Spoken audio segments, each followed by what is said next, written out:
And with that, I want to wish you all a happy evening, night, morning, whatever time of day it is for you. For today's broadcast of the LRN playoffs match 3v team against LYON Academy. This will be an absolute turbo banger, assuming, because like a lot of predictions are like 50-50, you know? Let's take a quick look at the playoffs in total. We see like 3v team and LYON Academy, they are in the lower bracket right now.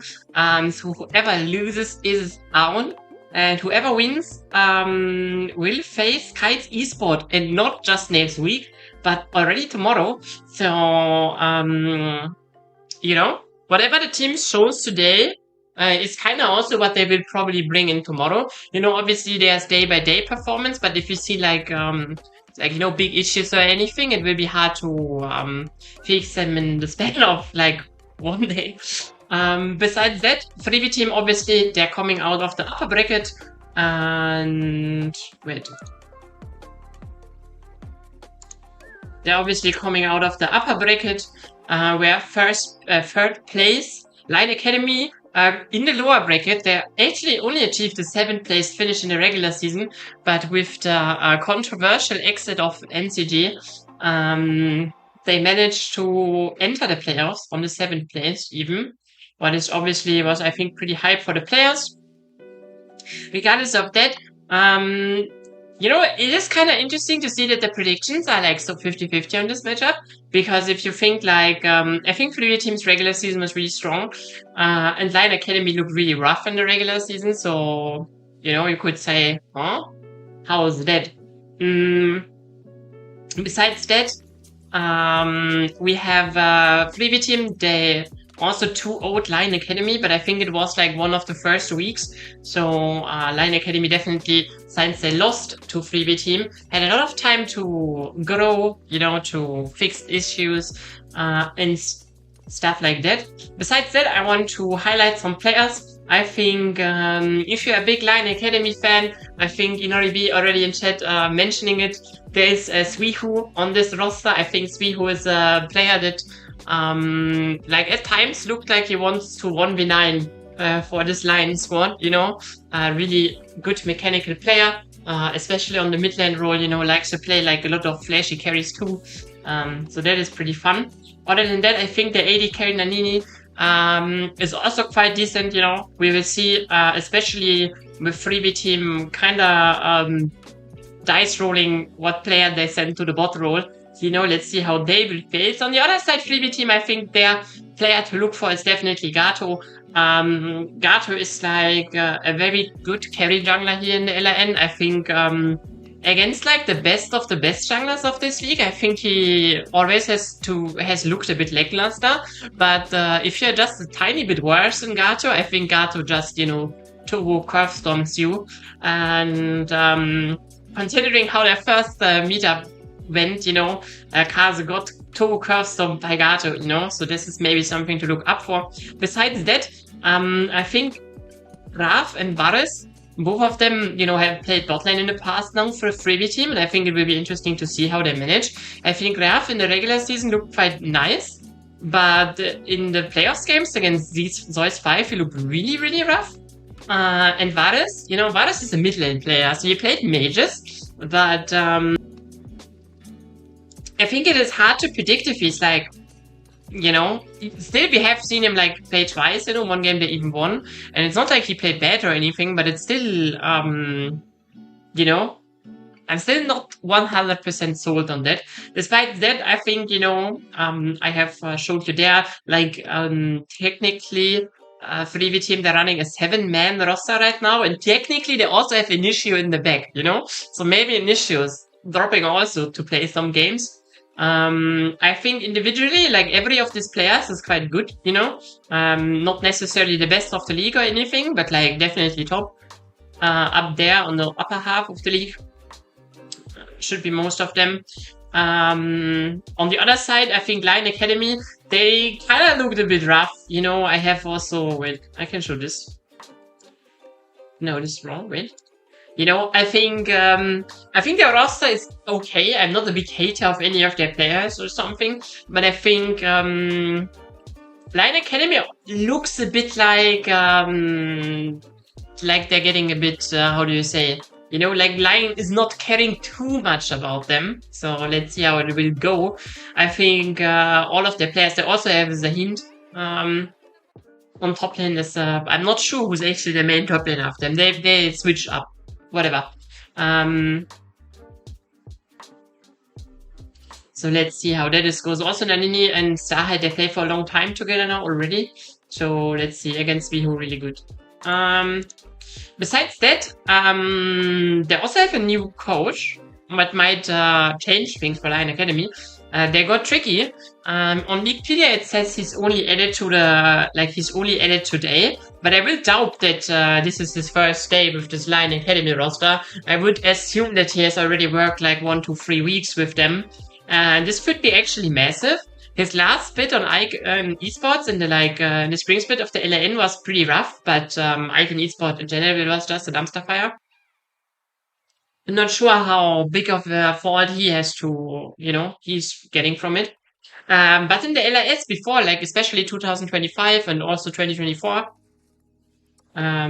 he was like really good, honestly. He won even the LRS, I think, in 2024 once. So in every other placement, he was at least third. So, he seems to be a decent coach. So maybe he's bringing whatever the team needs. Also, I get information about the roster of Premier Team. They have Challenge Q top lane again and Varus AD carry. So it is exactly the same roster that they have also used against Zeus in the first 2 games. After that, they have switched up a bit. Let's look at the draft a bit, or like a bit about what the teams play. Again, it's like for Freebie Team, it looks a bit chaotic, I want to say, the screen. I'm sorry for that, but again, they have like effectively 7 people playing, so it is a bit hard to predict. On the other side, LYON Academy have 2 top laners, but besides that, it is kinda normal. One thing I immediately want to mention is that LYON Academy Starlight has not played Camille yet, so that is definitely something to watch out. This could be a major weakness as well. Besides that, it looks kinda fine. Everyone is playing kinda everything in the meta. We can see, I think Winder. Is it Winder? Oh, I have to check actually. Wait, let me understand my own presentation. Wait, isn't Winder anymore? Wait. Yeah, Winder is still there. It's a bit confusing for me for LYON Academy. So like the upper row is for Zahind, and like the row below is for Winder. And Winder has not really played any tanks, so he has played Chen, but besides that, not really. Zahind has played a lot of different champions, I think, that all meta or less meta, so it's fine. Jungler has played everything. Suiho again has played the Akali, had fantastic performances on the Akali, even though he lost. I'm not sure if he lost all of his Akali games, but one game we watched here, he has lost, but he looked like really 1v9 on it. Despite that, also has played champions like Ambessa, Yone, Diana, champions that we are usually not familiar with in the mid lane right now. At least not that much. So you see that he really likes to play these assassins, mechanical player champions, those melees as well, Besides that, also has played a lot of Talia. And important here to mention is that he doesn't really have played much control mages, There's no Rise game. Yes, there's also no Cassiopeia. No, there is a Rise game, but no Cassiopeia game, for example. There are also no other real control mages, like we see Syndra, we have seen Oriana and stuff, It's not really seen here. On the other side, I think Core has definitely a bit more of a classic champion pool. Has played basically all of the AP champions. So let's see. Let me get the information. Yes, we have Zahind playing top lane here for LYON Academy, by the way. I thought so, but theoretically, Winder is also still in the rosters. We have to see. I think really interesting is the champion pool of Gato here as well to mention for Freebie Team. We see obviously we see a lot of meta champions there, but we also see something like the Hecarim, a Graves, Ambessa, we see things like Kha'Zix, Lilia, Ivan. A lot of champions that right now really unusual, especially in competitive. They're not really prioritized a lot, and it speaks of Gato is like a player that really likes to just pick these solo carry champions, you know. So it will be interesting to see what today is bringing onto the table, especially again in their prior matchup. He has really hard stomped Kase in the jungle. So I think like there's definitely potential for Gato to just take over at 1v9. That being said, Challenge Q is playing today. Challenge Q, we haven't seen the split too much on top lane for Freebie team. He has played one series top lane, one series mid lane. In both series, anyways, he has played Kayle. So we will maybe see a Kayle again, even though Kayle is like one champion that we also really rarely see in competitive. So I'm interested to see what Challenge Q is bringing to the table. Obviously, Challenge Q is not a starter, but like a substitute. In the first split as well. Oh, I have forgotten for. He also was substitute for G3 or 3VG. I'm not sure. G3V. I'm not sure, bro. The name of the before Freebie team and Glitch Esports. You know, resolve their cooperation. I always forgot how you say the team name. Well, whatever, doesn't matter. You know, and he was also substitute there and has also played games there. So has some experience with like playing competitive. So I would think his champion pool is definitely also covering probably the meta champions. But you know, he has resolved into playing like Kayle and shit. Even though, especially against Zeus, for example, on the Kayle he looked like really useless. So was not necessarily his own fault. You know, his team was also not playing for the Kayle, like how you would imagine, you know, like having a scaling top lane champion. So let's see how that goes. Besides that, obviously bot lane will be interesting. We see Varus again on bot lane. Varus so far has only played Syndra and Orianna. So this speaks probably for that Freebie team wants to abuse the roaming support a lot again with a mage bot. I think Varus with being a mid laner, honestly, it's like a perfect role for him right now. Just play the mages and are done with it. I think Freebie team might want to follow the tactic that they let Varus play the mages on bot lane, and then if the series goes later and later, and like champions like Syndra, for example, like Orianna are gone, then we will probably see. Ooh. Oh my god, I'm fumbling. I'm sorry. Okay, here we have stats from Core and Suihu. It's exactly what I want to see. Finally, we see stats. We see, Suihu is not, like, if you look at the stats, like I said, yeah, he's crazy carry and shit, and you see, like, 8, 7, 7, 7, third, you know, he doesn't look that crazy. On the other side, Core, though, like, really looks serviceable, but I think, like, Suihu is a bit, Suihu is, like, a really good mechanical player, but he's also, you know, I mean, like, let's face it, you know, LYON in the regular season, they got 7th place, you know? So I don't think it is a fast stretch if I say he is not in the best team right now. So I think a lot of those stats are a bit,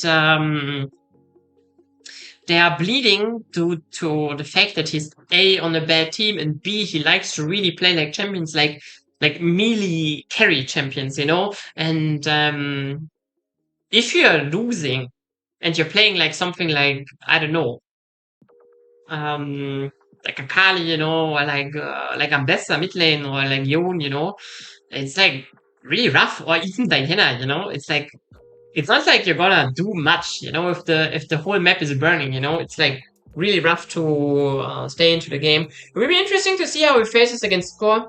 Again, you know, he has not played a lot of control mages yet, so let's see how that will phase.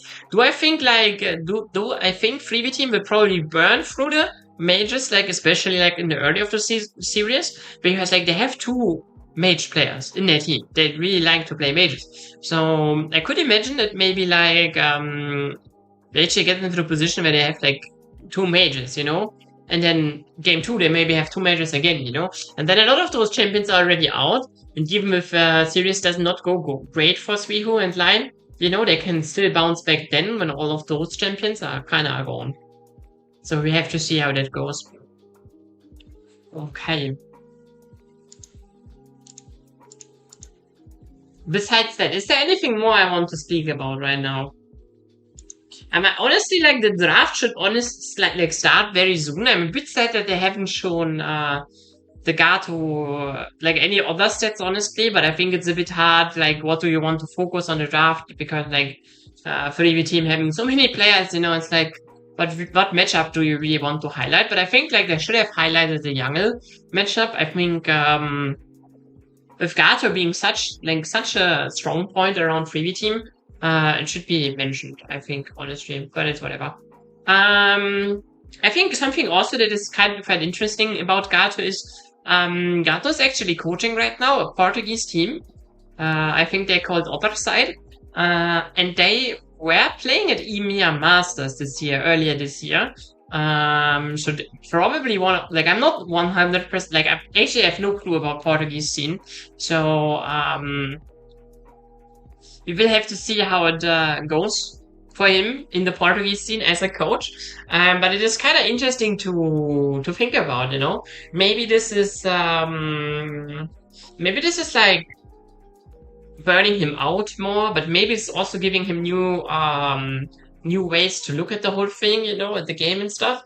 So it could be going through like two directions, you know. Either it's like positive for him, or it is like really draining, and then he's maybe you know, less energetic. So let's see how it goes for him. Again, it will be interesting to see how Gato is performing in the Portuguese league as a coach. Again, Other Side is a team that has made it to EMEA Masters before. I don't think they got far, but it's like rarely that Portuguese teams get that far. So, you know, maybe with Gato in the back, they will do a lot of stuff. Here we have predictions, where I show you. Here we have predictions that are basically 50-50 of the Casa team tonight. I'm honestly not sure who I would predict. I mean, like, I think predicting Freebie team to win is like a low-hanging fruit, honestly. Because, like, but I'm kind of questioning why so many of the talent here, the official talent of the LRN and LRS, why they are, like, but they're so hard believing in life. Like, I don't want to say, like, sound like a hater or anything, but I haven't seen it yet. So it'll be interesting to see if, they maybe just know more than me. I mean, again, Tricky is, like, joining in, as a coach, you know, in the LS. He had gotten many, accomplishments. So that could change, obviously, things to the better for the team.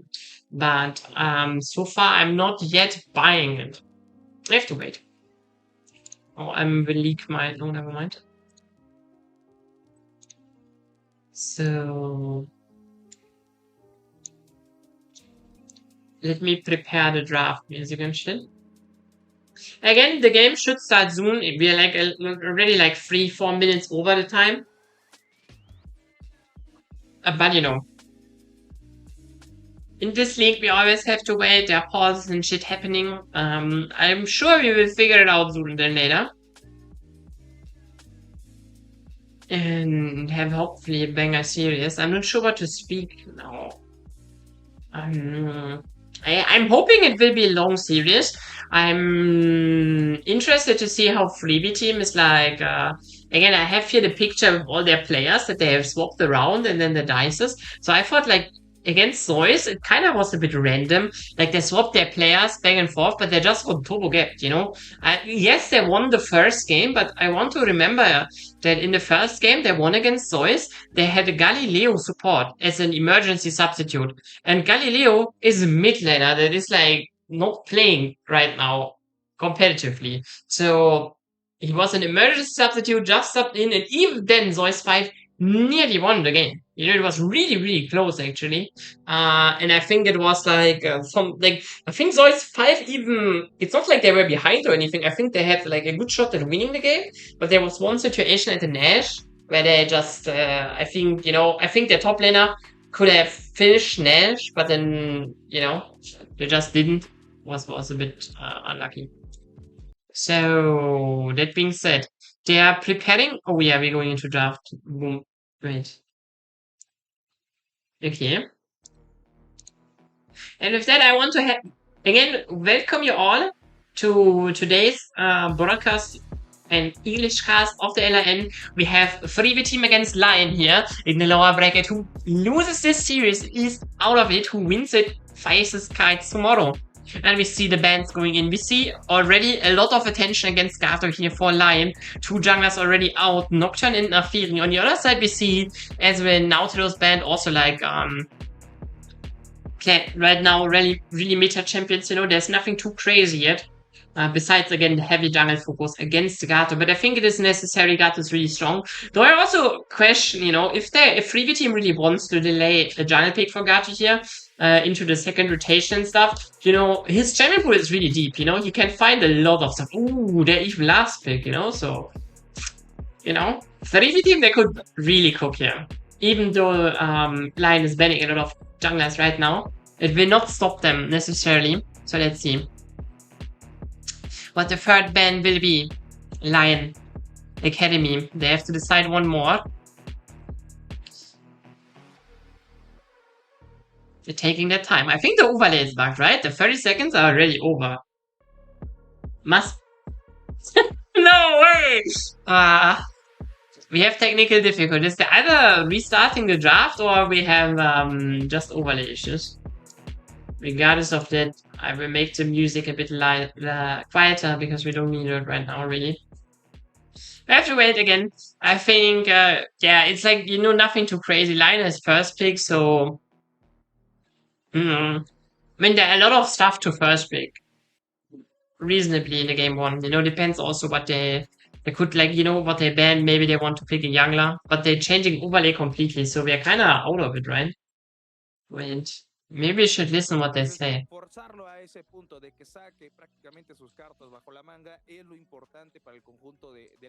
It doesn't sound really... Yeah, we have to wait. It's a bit unfortunate.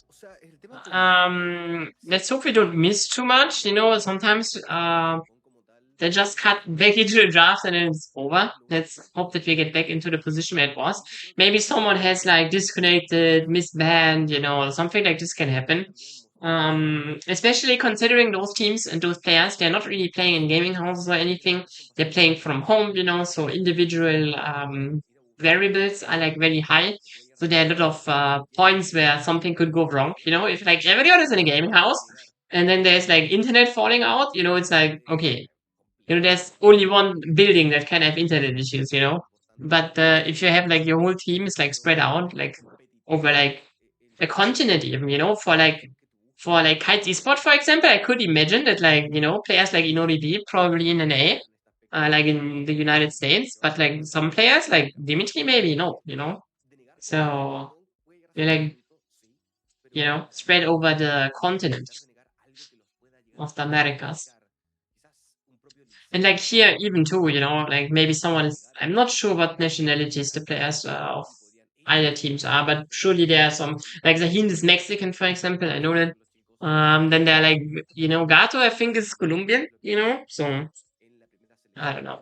It could be spread really far, you know.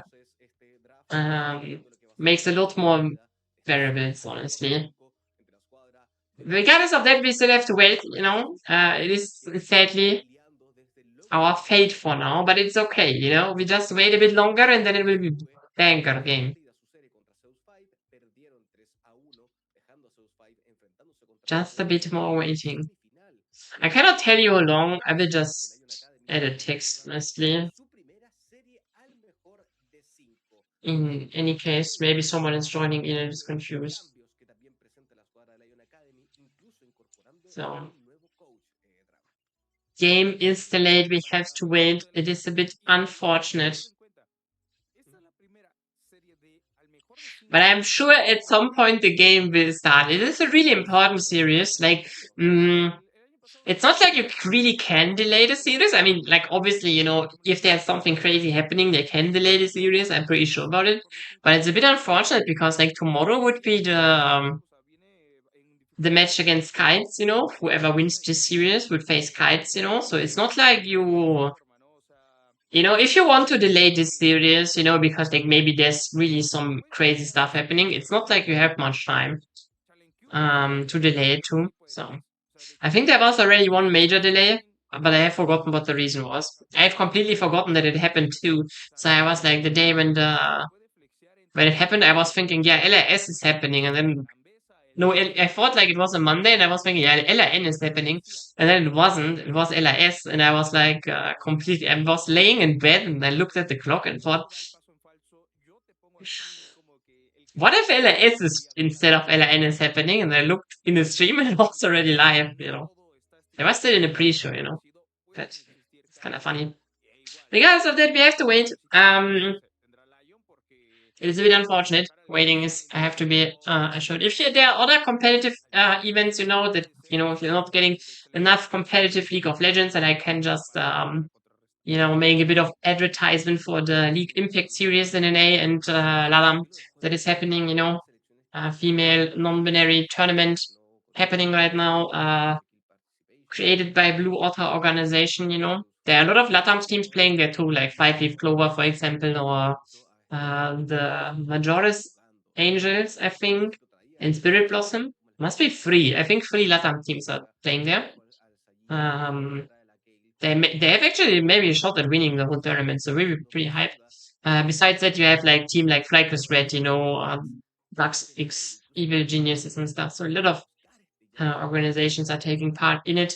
Besides that, also the LGC, obviously the League Game Changer tournament in Europe, is happening this weekend again on stage 4.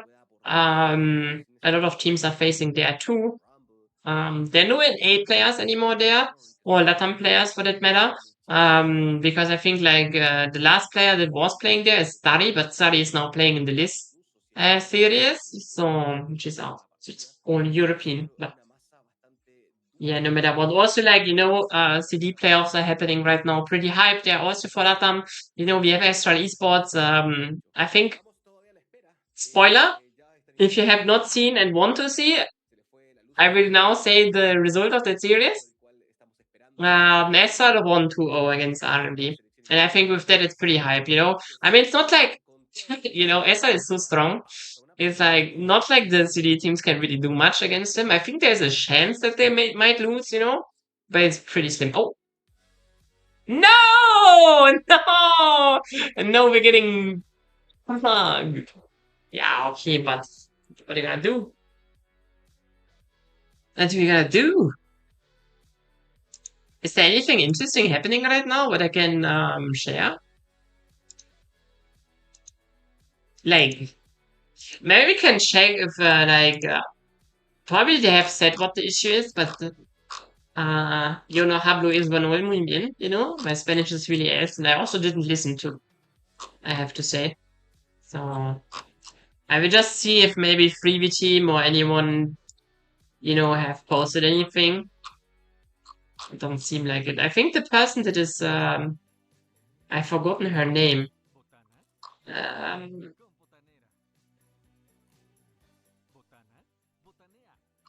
But this person, Xenovia, I think she's really active on Twitter. So I think last times when there were issues, Travis immediately posted about them.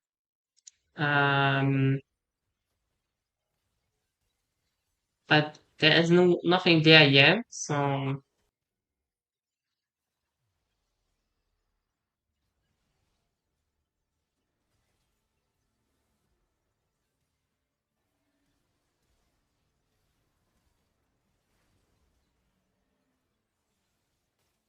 yeah.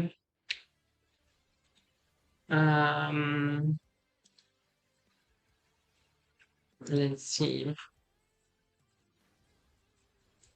I mean, LYON never posts anything about her team, so I don't. This is bothering me so. Oh no, they have posted actually. Never mind.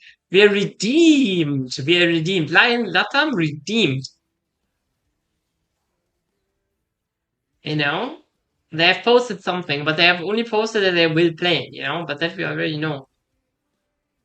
The question is just when will we play? It might be happening that, whoever is 40 of of the delay, it might be that they get less bans. I think last week, I think in game 1, Zeus had also like lost 2 bans because again their support was not showing up for game 1. I'm not sure what the reason was, but they had to play with Galileo. It was a bit rough.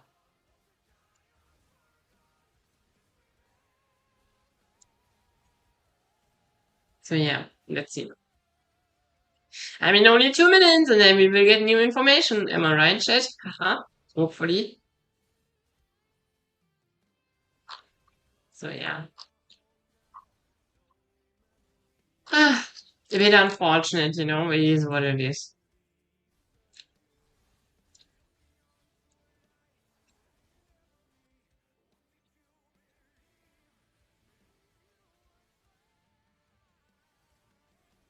There's also, yeah, there's nothing really here. Wait, I'm seeing something.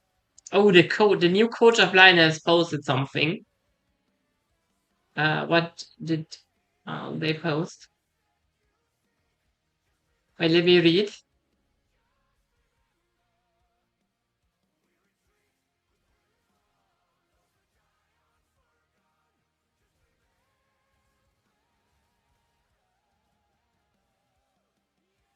Okay, the coach of LYON has just basically posted that they, want to give it the all today.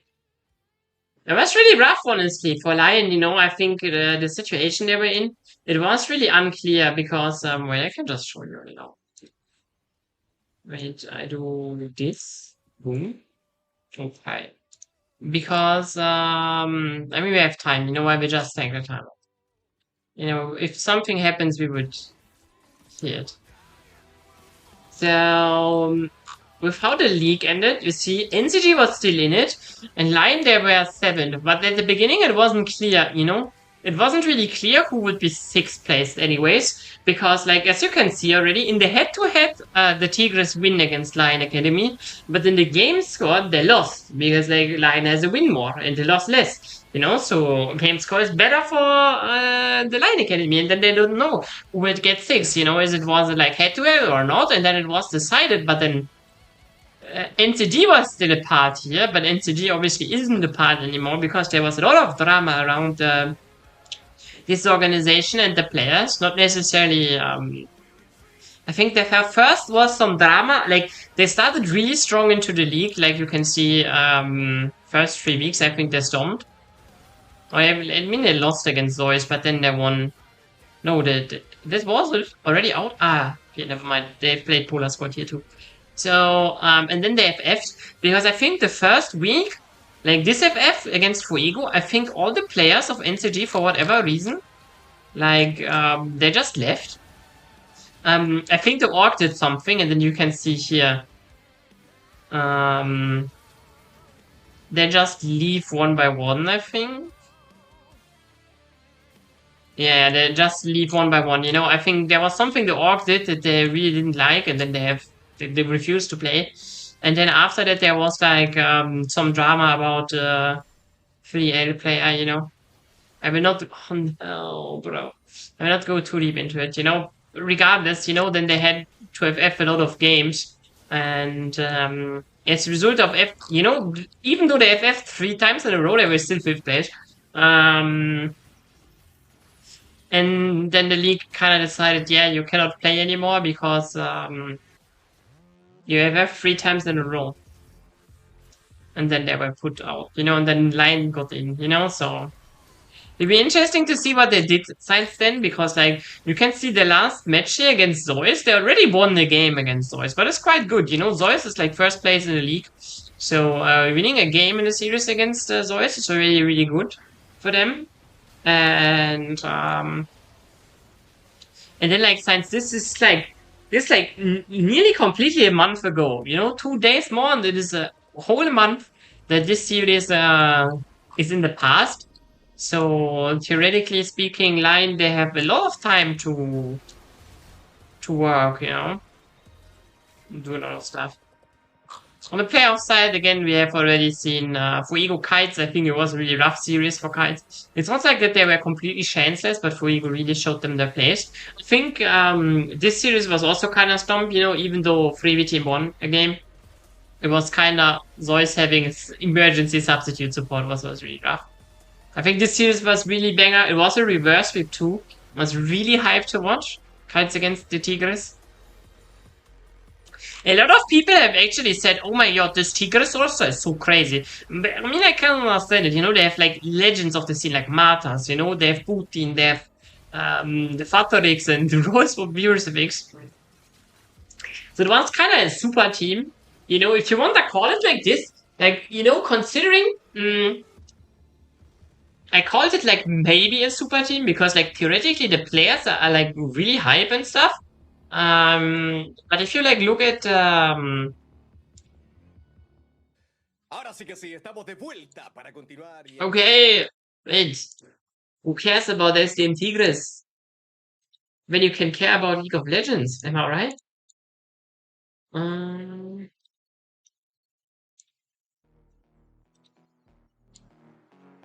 Yeah, who cares? Tigers are out, you know? And with that, welcome back to the first game here, LYON Academy against Free V Team. It will be epic cinema League of Legends here. Whoever loses is out, and whoever wins has to face tomorrow against Kites Esports. The first four bands in total are already out. We see nothing too crazy. Everything is like pretty meta so far. We see a big focus from LYON Academy though on the jungler Gato here. But it's definitely understandable. You know, Gato is a really strong carry jungler. So I'm like questioning if it's even worth to bet on these champions, because Gato really likes to play like the crazy carry champions later in the draft anyways. So let's see how much value it has. We're in the draft. The coaches, not the coaches, the caster already touching his head, because like theoretically we would assume that no, the other one too. No, guys, stop that. No. I have the suspicion that we have another pause. Like, I really make the music off. Honestly, it's kind of not hype to have the hype music and then nothing is happening.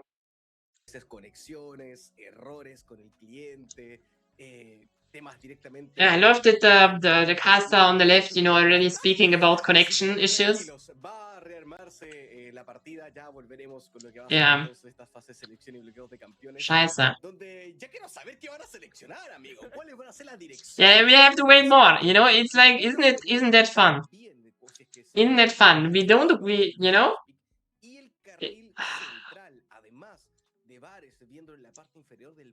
I don't know what to say. But it's like classic, you know, it's classic LATAM experience, you know. What would be a good LATAM series without this, you know? Would this even be like LATAM League of Legends without this happening? And like long ass in-game pauses? I think not, you know? Honestly, it's like, it wouldn't be the same, right? So, that being said, we have to wait. More waiting. I love waiting. This is a joke. I hate waiting. Especially because I want to watch League of Legends, you know, it's so fun. So.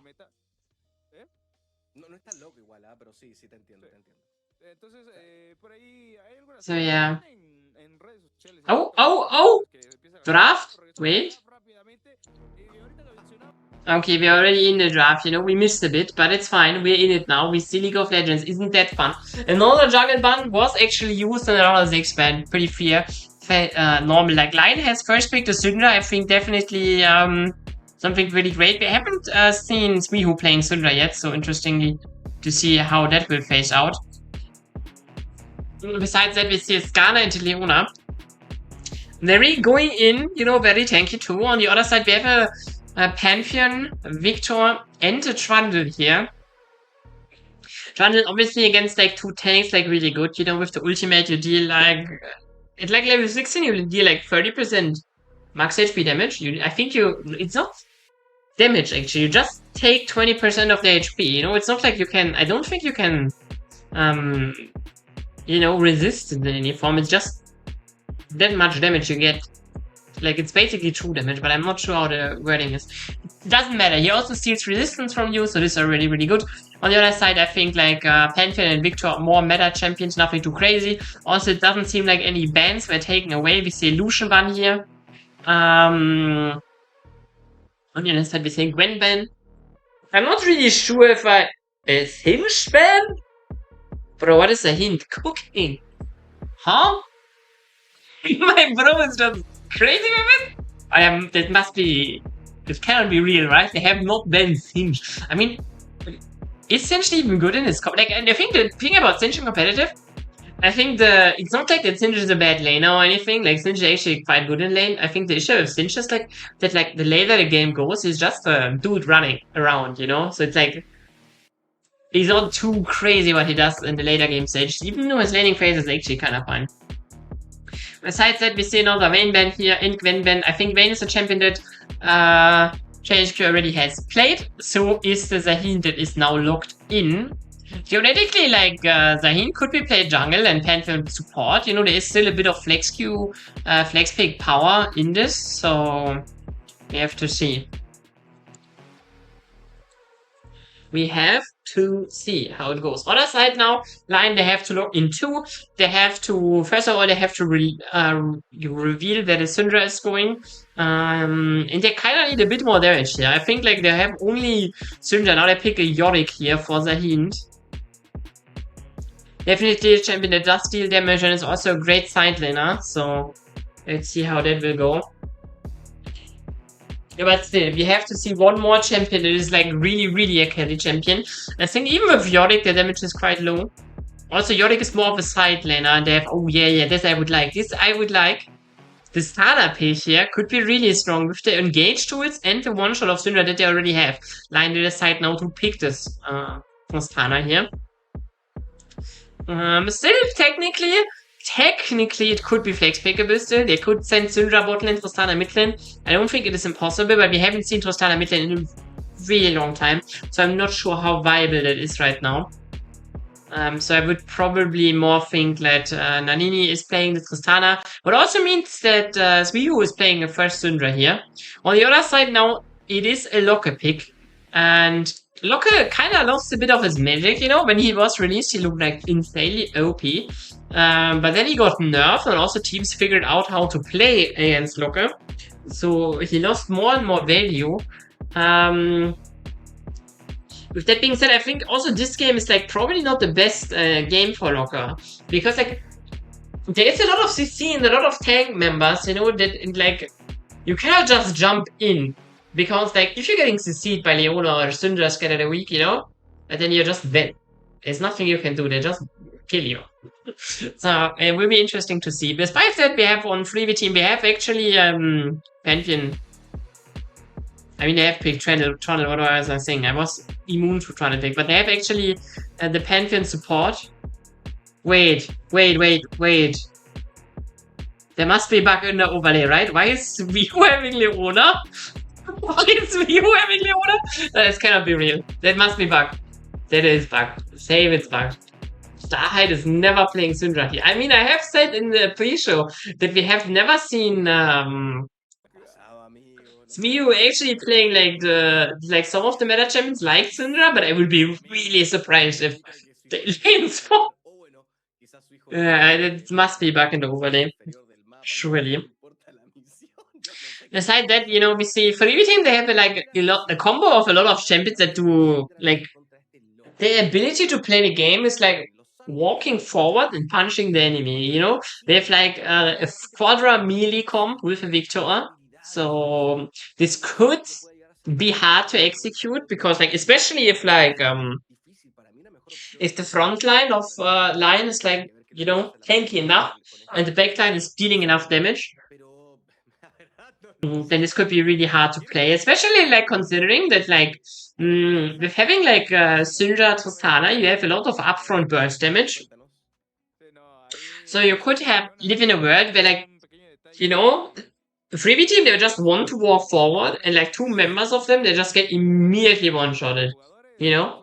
And then it's like really hard to play. On the other side, you know, it is like the 3v team has like this, you know, just 4 melees that walk in, you know? And like, especially if champions like Trundle that can make like the Skana or the Leona a lot less tanky, you know? It is like kind of easy to overrun them too, you know? Because like, yeah, I mean, yes, they have Leona, yes, they have Skana and the Scanner the Weak and the Tristana ultimate. It's actually not that bad, the tools, you know? But if they can attack from like good angles and stuff, it would be, I think it's like really winnable. With that being said, we have another pause. Isn't that fun? I love pauses. Pauses are big. Oh, we see here the STM Tigris in the background. Isn't that fun? STM Tigris against Kites.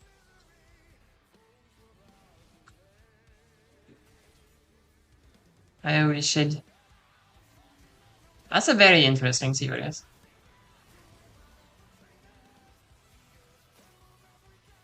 But yeah, with that being said, the game is again delayed. I think I will go to the toilet real quick because yeah, I'm sitting here since 1 hour, yipping my ass off.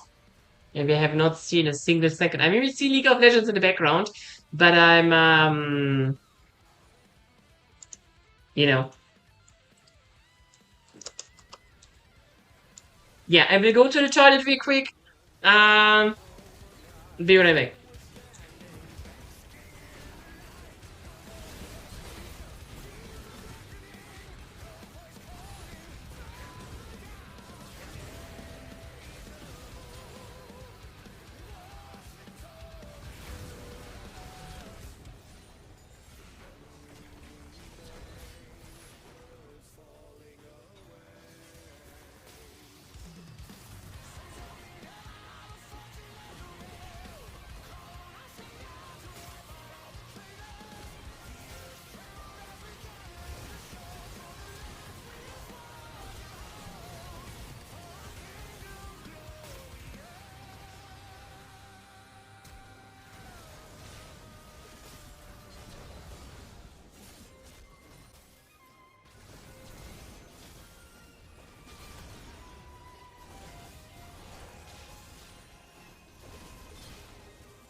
Okay, I have returned, but our game hasn't returned yet, so we have to still wait a little bit more. I think like the series that you can see in the background, the second game of Kites against the STM Tigris. I think the team fight that I wanted to speak about, or like the situation I wanted to speak about, is already past. Obviously, Kites Esport has lost this game, but I think it was interesting to see because I think especially IYBC is like a really big control mage player, and he has not before that not played any like Arcadia stuff. I think no other assassins either. So it was always there was a big question if he can even play those champions. And by yes, Kites obviously loses this game. I think IYBC has not looked that bad on Akali. Personally, I think he had like one really great team fight where he got like triple kill. So it was really refreshing to see him on the Akali. This game here, though, yeah, I mean, I would just speak about the series a bit. I think, like, last game too, one thing I want to mention as well is, like, Dimitri played Shyvana and then Deadly had Silas. And I feel like, if you're not, like, I think, like, Silas looks just like the better Shyvana because he just looks stronger in the melee form. As without ultimate, having like imagine Silas steals Shyvana ultimate. Then Shyvana and Silas they're fighting against 1v1, And then it feels like then then Silas is just better than melee from Shyvana. And if when they're ulting, it still feels like Silas is a bit stronger champion, you know? But it's kind of funny because it's just like you're picking Shyvana and Shyvana is a really strong champion right now, I think. But then it kind of looks like enemy team has just the better ship. So yeah. I don't know who will win. I think predictions are like from casters and stuff are like basically 50-50. So also we seem to have technical difficulties, you know? Not even sure if the games will happen yet. Because the pause timer just got you know, they've just made the pause timer again. It's kinda annoying, you know? Imagine you're like I don't. I mean, for me, it's already a bit annoying because I'm sitting in front of the stream, you know, and like you know, I have to just figure out ways to yap, you know. But like the game is not happening, so there's nothing to yap about really. And then, but imagine you're a viewer, you know, because I know this from experience, you know. I mean, honestly, I can just bring it up. Last year, promo relegation tournament in NA, like when Estra had the super team with like Ghost and Summit and Cody, Solid, and who was support? Winston. And bro, we had a series where there were like 7 hour pause, you know, and I was laying in bed. It was like 3 in the morning. I was so fucking tired. And I was like thinking, yeah, bro, please. To watch this unit is so bad. But then it was like, you know, it was unwatchable. Because they're just giga pauses. But back in the day, I remember the Riot Games servers had like big issues, you know? So I just want to mention, you know, this is like, I don't want to brag about this, but Svihu just has liked my post about me streaming this game. And I mean, you know, I don't, you know, it's not about him liking this post or not, you know, it's just, he is on Twitter. Liking posts. But I kind of says that the game is not really happening right now. But it's a bit unfortunate, sadly. It is what it is, you know? We have to wait a bit more. Maybe we have new informations, you know?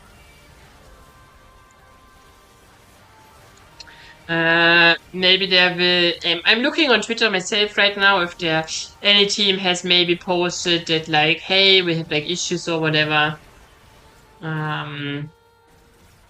So yeah. Oh! Okay. They're speaking about Partida. They're hyped. They seem really hyped. Nachitos seems really hyped. He was hyped. It's a good question who I would prefer to win and move over. It kind of depends, you know. I think Phoebe team in the regular season is like a lot better, but Line had now like they have a new coach, you know. Then apparently they have this coach for like a month now, so they had a lot of time to get back into gears. And I really want to see the better team winning, obviously, because I want the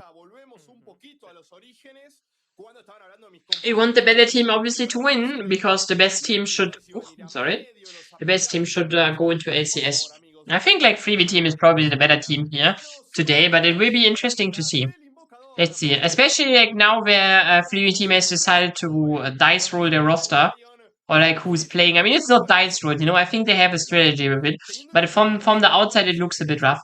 Maybe especially interesting to see how Gato performs against Kaze. I think Trundle against Skana is one of these matchups that you usually can really abuse as a Trundle, and Gato already known as a really strong carry jungler, so you might just take this into the back.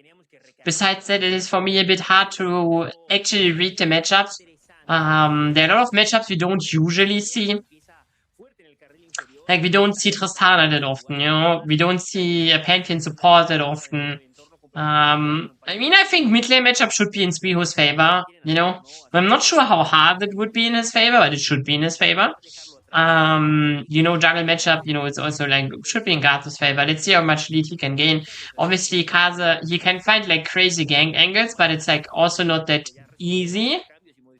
Because like again, Gato can just run ahead with farm and stuff, and then just like just one-shotting him and invading him would be really tough for Skada to get into this position. Top lane matchup, I'm also not sure because Zahin is a champion that we don't really see often. It's kind of funny that the challenge is playing Zahin against Zahin, you know? It's a bit funny, in my opinion. Also, it looks like Change Q has a little bit of an early domination here. Gato's looking for level 3 gank here. And this could be really, really terrorizing because Skada cannot really do anything here. He cannot really find any counterplay here. Flashes in. Challenge Q is now dying first. Primera Sangre secured for Zahin here. Getting the first blood. Really good trade here. I think the situation was really bad for him. So getting a 1-for-1 and actually even the first blood is like really strong because first blood obviously gives you like 100 gold more. So Zahin here getting something back here that he probably shouldn't have gotten. On the other side, Kaze cannot really gain any much lead out of it. He will get like his full clear into Scuttle. So he's like fine in the game. Bagato has now to play a bit of catch up. Now we see bot lane engage here. And there's a really lot of damage from Nannini with the stacked bomb and like Starhide with the Leona passive. They do a lot of damage. And Varus here losing a lot of HP makes it really hard to lane here. This is something, I think like Leona Tristana is a comp. I remember like years ago when I started League of Legends, this is a combo that was always known for its crazy lane aggression, for its crazy all-in power too. So let's see how good they will face. Now obviously they're a bit in a disadvantage because Varus has teleported in. So if they would have to fight right now, it would be really, really unlucky. Starhide makes sure here that the lane goes in, else Varus would have freezed it. Oh, the cancel here from Varus, really, really good play. Even the spear, but it didn't hit here. And Nannini had decided to... Wait, did I hear a flash? No, right? There was no flash. Yeah, with that being said, we see how the game goes so far. We see Challenge Q still having a bit of a lead. I'm not sure if Yorick or, who's the matchup winning. But Yorick is, like, there are some matchup that Yorick really needs to scale here. Now Gato is there again. He has to flash. Still had his flash, had to use it now, but Challenge Q uses his own flash here. Now Starhide is also in a lot of trouble here. Theoretically, Kaze is there, but Kaze is just waiting and waiting and waiting. I don't think he could have done much anyways. And with that, 2 kills here secured for the side of Freebie team on the top side, putting both Zahin, like, honestly, just Zahin in a very, very rough position. On the other side, Freebie team, they're finding man advantages in top and mid lane back to back here. Another kill. Spihu dies as well. 2 Felcross here on the Pantheon. I think it's good to see Felcross having a good game. I think like last week Felcross looked really, really rough. He had like a rough series. So seeing him here already on a strong start here on the Pantheon is quite nice. So let's see. Also now finds a 1v1 with Nannini. It's not like he can kill, but he can also just make him low, make the position for Nannini a bit harder to play. So let's see. If that being said, there's a 1.2k gold lead, and overall, Freebie team, they're looking a lot sharper here. Funnily enough, Kaze has more farm than Gato, and something I wouldn't have expected. But it is, again, on the other side, it is like, it's not like this is a win condition for your jungler, Kaze, he can be ahead how much he wants. It is like, I mean, obviously, if Gato would have 0 gold and he would have 2k, then it would be a significant lead. But as long as Gato is like still also good into the game, it doesn't really matter, Yes, he's like a bit CS behind, but like gold wise, he's not that bad here. Change Q using a lot of HP side is there, but has no ultimate, so Change Q should be able to walk away, but Gato is still looking in here, maybe too deep. Now we see Starlight going in, Kazo also using the E here to throw him into the wall. Kill secured, but now Ko is coming in here, getting a lot of damage. Also the first kill. But it seems like Kaze and Starlight can walk away. On the other side, Nannini has lost his life here on the bot lane in the 2v2. Fellcross and Varus, they just take the kill and take also a turret plating bot here.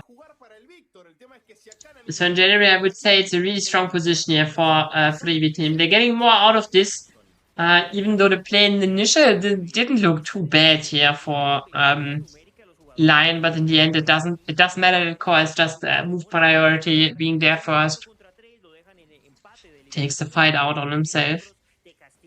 Let's see how this game continues. Again, no major objectives I've taken yet. You know, there's a grab spawning in like 40 seconds. Even though I think they're not crazy valuable. I think actually, honestly, I take it back. I think they're for both teams quite valuable. Because, like, both teams, you know, if your side laner is winning, you will be able to use them. So, and even if your side laner is not winning, your side laner wants to split push. So even if they're like, maybe finding, you know, not a 1v1, but just a side lane alone and hit the turret once alone, then those grabs could be doing a lot of difference. On the other side, obviously, Cloud Dragon is also pretty useful because it just increases your movement speed out of combat. So even though it's just a single dragon, it's not that bad. Either. Go ahead. Just makes your position overall a bit better. So yeah. Let's see. Grabs are now started here by Gato. I think with change queue being already like kind of ahead, you know, this could be Melring. But it's still also, there's still a chance, like Zahin is like not crazy far behind. So there's still a chance because he got first blood and stuff. So there's still a chance that this Yorick matchup at one point could shift here, but Zahin again under pressure and just gets executed here by Core's ultimate. Doesn't even do anything else, just comes in, throws ultimate, leaves. Complete domination here from Core. Gets another one. Importantly enough, doesn't got the stack here. On the other side, LYON diving in now. They're using a nice Impale to scatter the weak. First kill secured. And nowhere Fellcross is escaping. Yes, Starlight is dropping a lot of HP, but in the end it will not be enough. Core still looking here, but he should be not able to find anything. And with that being said, LYON, they finally find something back here. Great dive from Kaze. I think this is something we used to see in the past when Skana was like really, really good. Before they have nerfed him like 10 times in a row. It was something, it was a usual sight that you, with the Skana, you can really easily dive because Skana is just so tanky. On the other side, Gato is taking the next neutral objective here, attacking the dragon. It doesn't really look like LYON will be in any position to contest this. They're taking, so, I mean, technically they could be in time, but, you know, we see Kaze top side. It's pretty unlikely that, you know, they can find anything here. And with that, the dragon is secured. Next neutral objective goes into Gato's pockets. That is not really looking like a solo carry this game, but he doesn't have to. You know, he has like, he's basically a carry champion on every role. I mean, Pantheon less, you know, but besides Pantheon, he has like 3 carries on the farm lanes. So it doesn't need to be a crazy 1v9 champion right now. And he will be strong enough either way. Because just of how Trundle works in games like these against like crazy tank champions like Skana and Leona. So he will have, he will get value anyways. He doesn't need to be crazy fat. Oh, Varus, I have seen that. Ay. Doesn't really handle the minion aggro well here and uses a minion. Not the end of the world here, but we have seen it now, and we will forever judge him on this. I mean, honestly, like, realistically, I will forget it till, like, next game. Varus, though, he probably will also forget that he got solar eclipsed here, because it was kind of nothing burger here. I think, like, even if it's completely connecting, it's not like Varus would have died immediately, I think, but I mean, probably they would have an him, so LYON, they're trying to do more. We see also Kaze again on bot side. Meanwhile, we see Gato on mid. This could be the end of Suiho, by the way. He's like really in a tough position. He many burst with Core, and I think keeps him alive here, most importantly. Core also used his ultimate and didn't get Suiho, so this is like really good for Suiho here. Nice to see. Really good. Let's see how they continue to the game. The gold lead for Freebie team, it's like really important that it's not growing, by the way. So, LYON Academy, they still have that they're holding this game stable right now, even though they had like a short moment where like a lot of things going like not in their favor. They're still not out of it. And like, consider that they have champions like Tristana, they're skating really well. Like Tristana, like in the late game, with like with her passive increase of the range, she will be like a really big threat if she gets like to level like, like 13, 14, 15, 16, if she's like really getting into the late game, this will be really, really strong. Right now, Nannini has to drop though a lot right now. He is not just alone, but even if Starlight would still be there, he knows that there's a lot of attention around him right now. Mid lane could move, jungle too, so cannot really step up. On top of that, we still see Challenge Q quite in the domination of top lane, but it's like from the HP trades, it's still fine. The HP trades overall are like not that bad. And consider Zahin has no item yet. Ooh. I mean, he has engaged here, could not execute the Victor. Has also used his flash, by the way, for this play. So even though Nannini is not getting anything here, is also not getting punished here, but he might be punished in the future. Let's see now. The next target will be though again the top laner. Zahin's recall gets interrupted. He gets engaged by Core. Uses his flash. Great. Base 2 flashes. Now the pillar though is also really good. With that, Kaze cannot find more, but Kaze doesn't need to find more. Now the first reset for Core here, but he's still too low to really get more. A shutdown for Suihu and Gato. He's running, but where are you running, bro? You're not escaping. Zahin takes the kill, and with that, LYON, they're taking it out. And I think Zahin here on the weak side, always have to play the dives. And not him diving, but getting though. I think doing a good job, honestly, here. Tanking a lot of aggression of Freebie team without being in such a bad position. Yes, he's like, I think like, considering this play is only possible, I think, because Yorick was not able to afford the Trinity Force yet, and now he probably will be able to afford it. What puts Zahin to maybe in a breaking point for this lane matchup, honestly. We will have to see though. Ooh. This would be a really disgusting cancel here, because if that would have been cancelled, then Zahin definitely needs to teleport so he can walk in peace. Importantly enough, he also did not finish his Trinity Force yet, so I think he will still have a rough time in the side lane. He's now even getting attacked before he reaches turret, was kind of annoying for him. Using a lot of HP to challenge Q that can probably proxy here, but doesn't really want to. Even though theoretically Freebie team would know where LYON is, they're now playing very aggressive. Suihu has to flash Core, loses a lot of HP, but in the end it doesn't matter. Uses his ultimate now. Nice Freeman Impale, but there is no damage yet. 1-for-1 trade now. Both supports dying. Kaze still looking deep here now. Nannini is jumping in, but cannot finish anyone off because Val is just flashing out of it. But I think like considering that Val is losing his flash, I think it's still good for Nannini here. Interesting fights here, honestly. If Nannini is like, consider if Nannini is like 5 seconds earlier on the rotation, then this would be a complete disaster for Freebie team. I think they're just getting quadruplicated on the spot, so they can like they can like, how do you say that in English? They can breathe a bit of air and relax, But on the other side, LYON, if you like look at Goldie, they bounced back.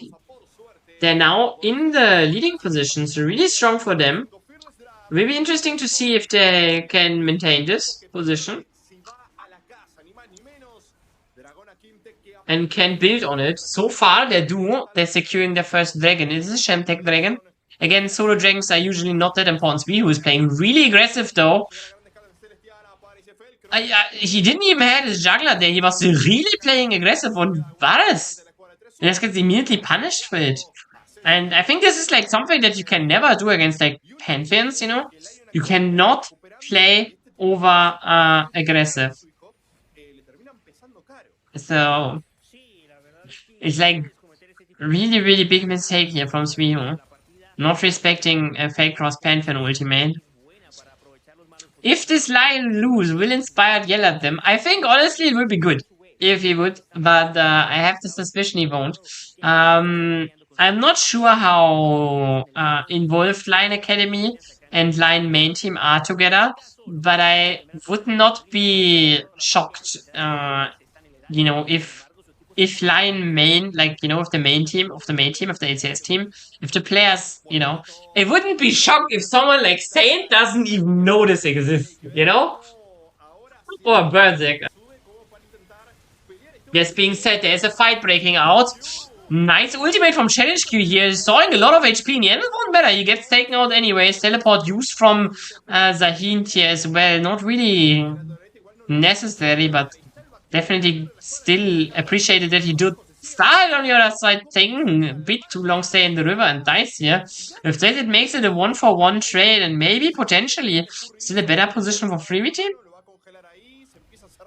They're still dancing around this Harald, they have also mid priory now. Right now, it makes it easier for them to play. But they decide against it for now. I mean, definitely understandable. We don't want to over-aggression right now, but they're still looking. They're testing the river, and now they're finding Zvihu again. He has no flash, so has to ghost though. So again, another one where Freebie team, they can just punish the over-aggressive solo laners here of Lion. And with that, they should be. Sorry. They should be able to play Harald, but they decide against it. It is, I mean, obviously I could, but I don't really know what Kazu was up to. Kazu could have been really close, so deciding here against it, and with that, the neutral objective still stays alive and neutral. Because if you slay Harald, obviously you get his eye, and then you can spawn him on your side, so I wouldn't consider him neutral anymore. With kind of switching sides, or joining the side in the first place. That being said, the last sequence is putting Freebie team back into the lead, but it is only a lead of 1k gold, it's a back and forth here. And again, I want to remember that especially someone like Nannini, if he scales into the late game, he could be insanely strong here in this game. So seeing him having a great game would be kind of necessary for this LYON Academy roster to win. And so far he's doing quite fine, he has like a lot of CS. It's not like he's having a lead, but I still think he's doing fine. Having a lot of CS, having 1.5 items now as well. Next reset he should already have 2.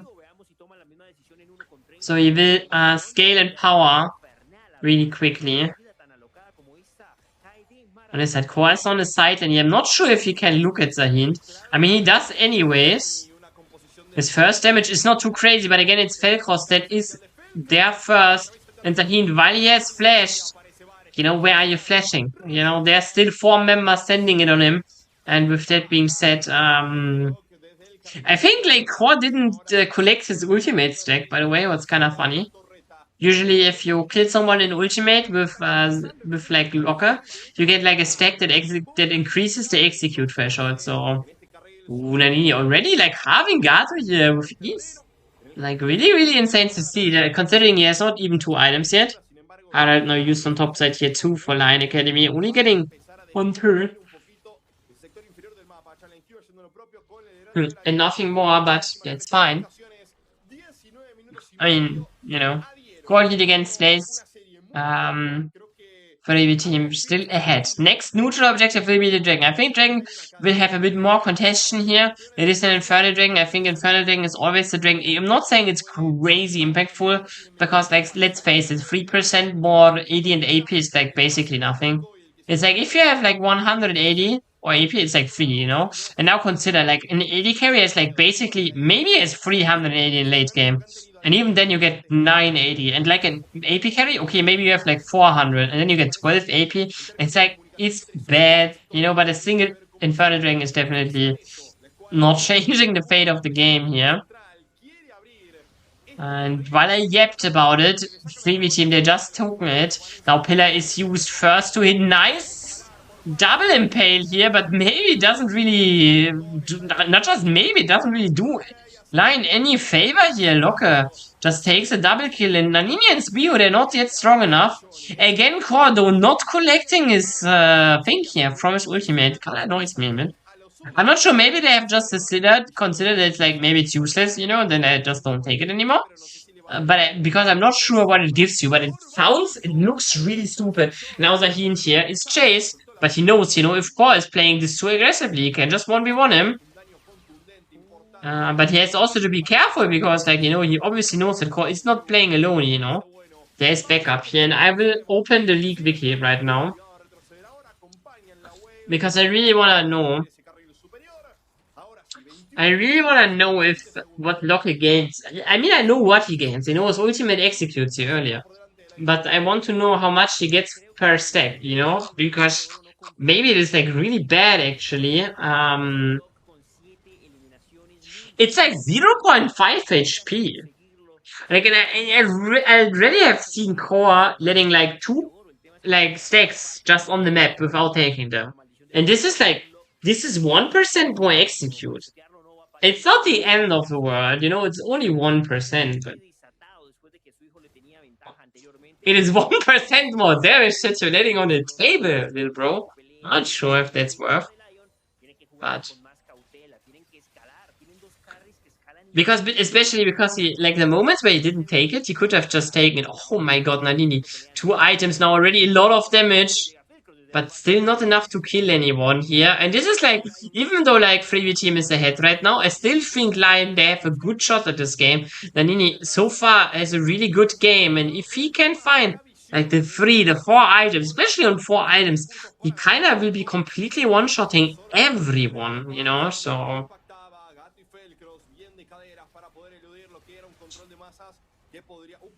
We'll be hyped to see.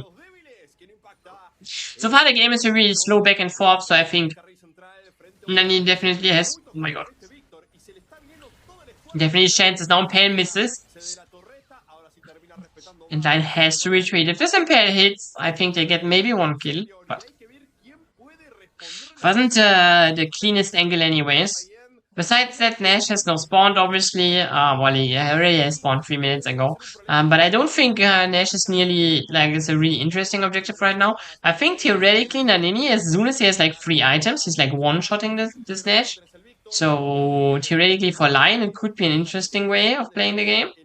Especially if, like, Freebie team maybe, you know, in the later stages, if they would have overcommit on side lane on Zahin, for example, then... Oh, Zahin though is now put under the turret, has to flash here immediately, but this won't save his life. Just gets taken out here by Freebie team, and they're even looking deeper. Going in now. Solar Eclipse from Style already used, and Style is also the target here right now. He is tanky for now. Nice get off this weak Squee, who is doing a lot here, but not, like, you know, maybe should have not stayed so close here. Cannot in the end kill Core. There are minions. It will be enough. And with that being said, Nannini also died somewhere where we haven't seen. Freebie team, they're doing exactly what they need to do. Yes, you know, this Rostana is still scary if she scales. Just win, you know, before Rostana has time to scale here. And that being said, Freebie team, not quadra killing, but taking 4 members out of LYON Academy. Now starting the Nash here. So they're really strong. If they get this. They're also looking for Kazi here. But he's using his Impale. Style is there too, but it's only 2 tanks. It's not really that they can do anything. I mean, Skylar damage is not that bad. Especially with the bandit pipes, but it's also not that good. And now Nannini will finally be here. The time has come, but Change already has reset, so we also see Nannini stacking his bomb. Oh, the Solar Eclipse missed! And with that, now finally the bomb comes out, and I think Change will die, but at what cost? Yes, the Nash is secured. And 2 for 1 here as well. And it's a bit unfortunate because, like, Change is the one that would push side lane the most effective. But, you know, in the end, it gives you immediately power to play here. Not really. Let's see. It's more gold anyways, you know? Actually, Change could do a shutdown, can it be? Because, like, the Nash power play is only 400, but kind of means that they lost already 200 of gold. So it must be the challenge created shuttle, and that's kind of ass, honestly. It's good that Zahin, or like, it's good for Fleavy team that Lanini didn't get the kill here. He's still soon, he's very close to finishing Infinity Edge, but importantly enough, does not have it right now. So playing this dragon here is kind of rough. So third dragon goes also over to Freebie team, and this puts like LYON Academy kind of on a clock now. Not necessarily on a clock, but it is a timer, because you have to kind of like in 5 minutes you have to contest this dragon. If your Tristana is ready or not. So puts you on a timer. That being said, this might be the first turret here secured for Freebie team. It is the first turret secured. And still, I think for LYON Academy, this is still okay, considering they lost the Nash.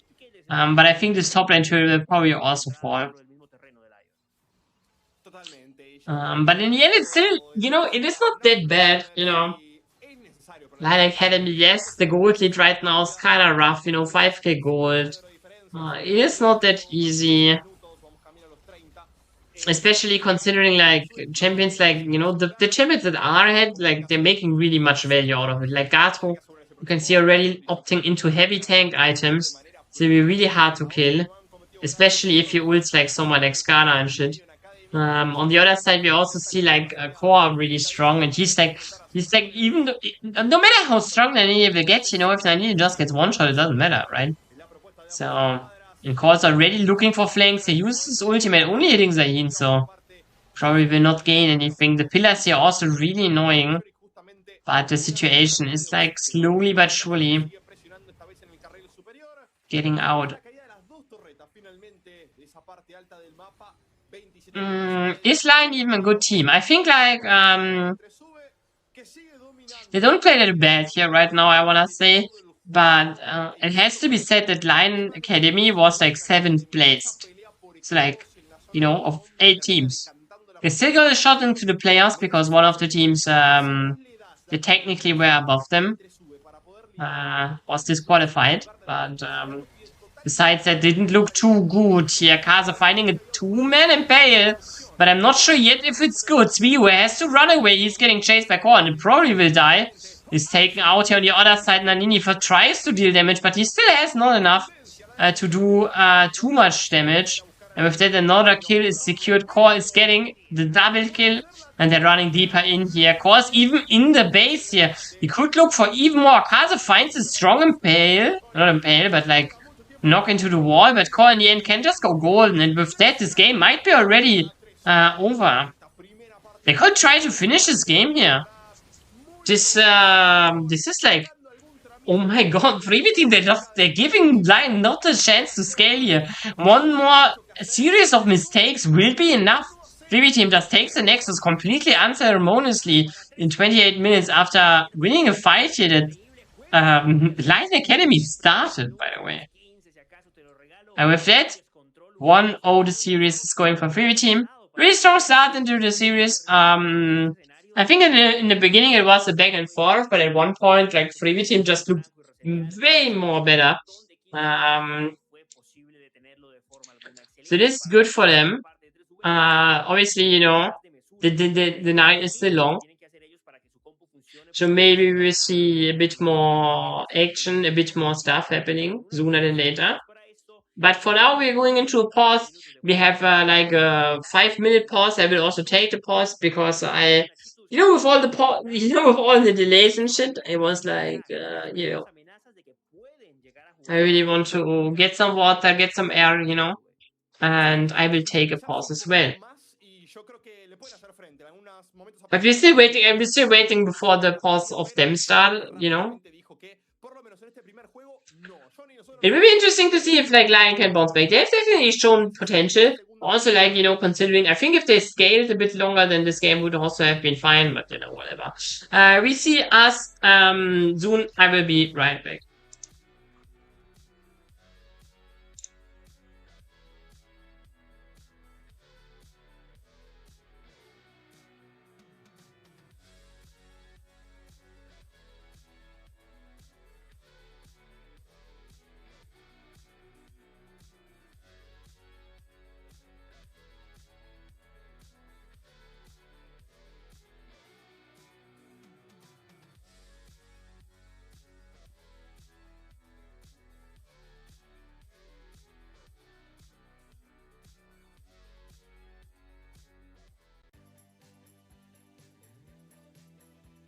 Botana, botanea, con botanera. Botana, botanea, con botanera.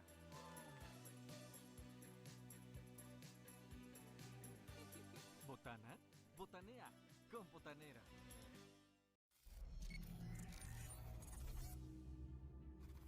Odi que lanza la paranoia para frenar la visual para entrar de manera establecida. Soldier se complementan súper bien. 500 que tiene de vida. El smile es perfecto por parte de Udi. Varón nace para el equipo de fuego. La pelea es cada vez más complicada y el norte está más vivo que nunca. Estamos encontrado también el German. No se puede mover, Dios santo, quedó pegado al piso. La competencia se ha vuelto feroz. El Hard Fearless Draft ha profundizado las estrategias, nivelado el campo de juego y eliminado el margen de error para los favoritos. Esta es la gran final. Latinoamérica Norte ya no es una región, solo equipo. Los equipos de renombre como Fuego o SDM Tigres caen contra proyectos con fuerza y pasión, como G3UB Para G3UB, la escuadra colombiana se pone por que viene a enseñarse de una u otra manera. La guerra regional se ha forjado en la liga y el epicentro del talento está aquí. No te pierdas ni un segundo de esta evolución. De la mano del Gato, patrocinador oficial de las ligas regionales y nuestros talentos de la liga, estaremos viviéndolo en primera fila. Te vemos por allá, invocador, por los canales de LOL e Isla Tam.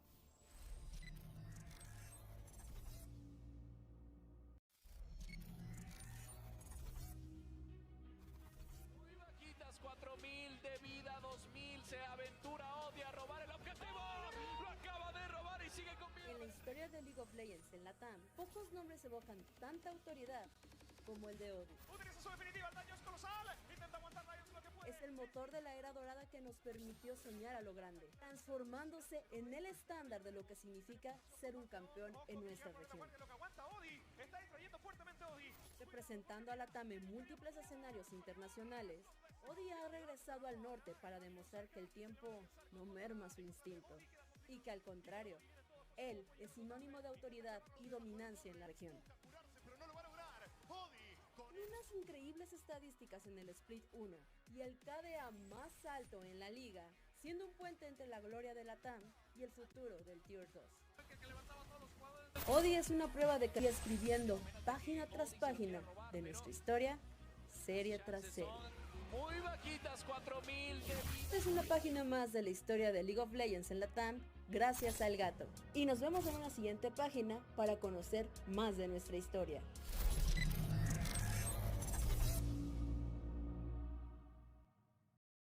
Hey, hola, ¿qué tal mis botaneros y botaneras? Hoy tenemos mucho más sabor, mucho más sazón y también, evidentemente, tenemos Liga Regional.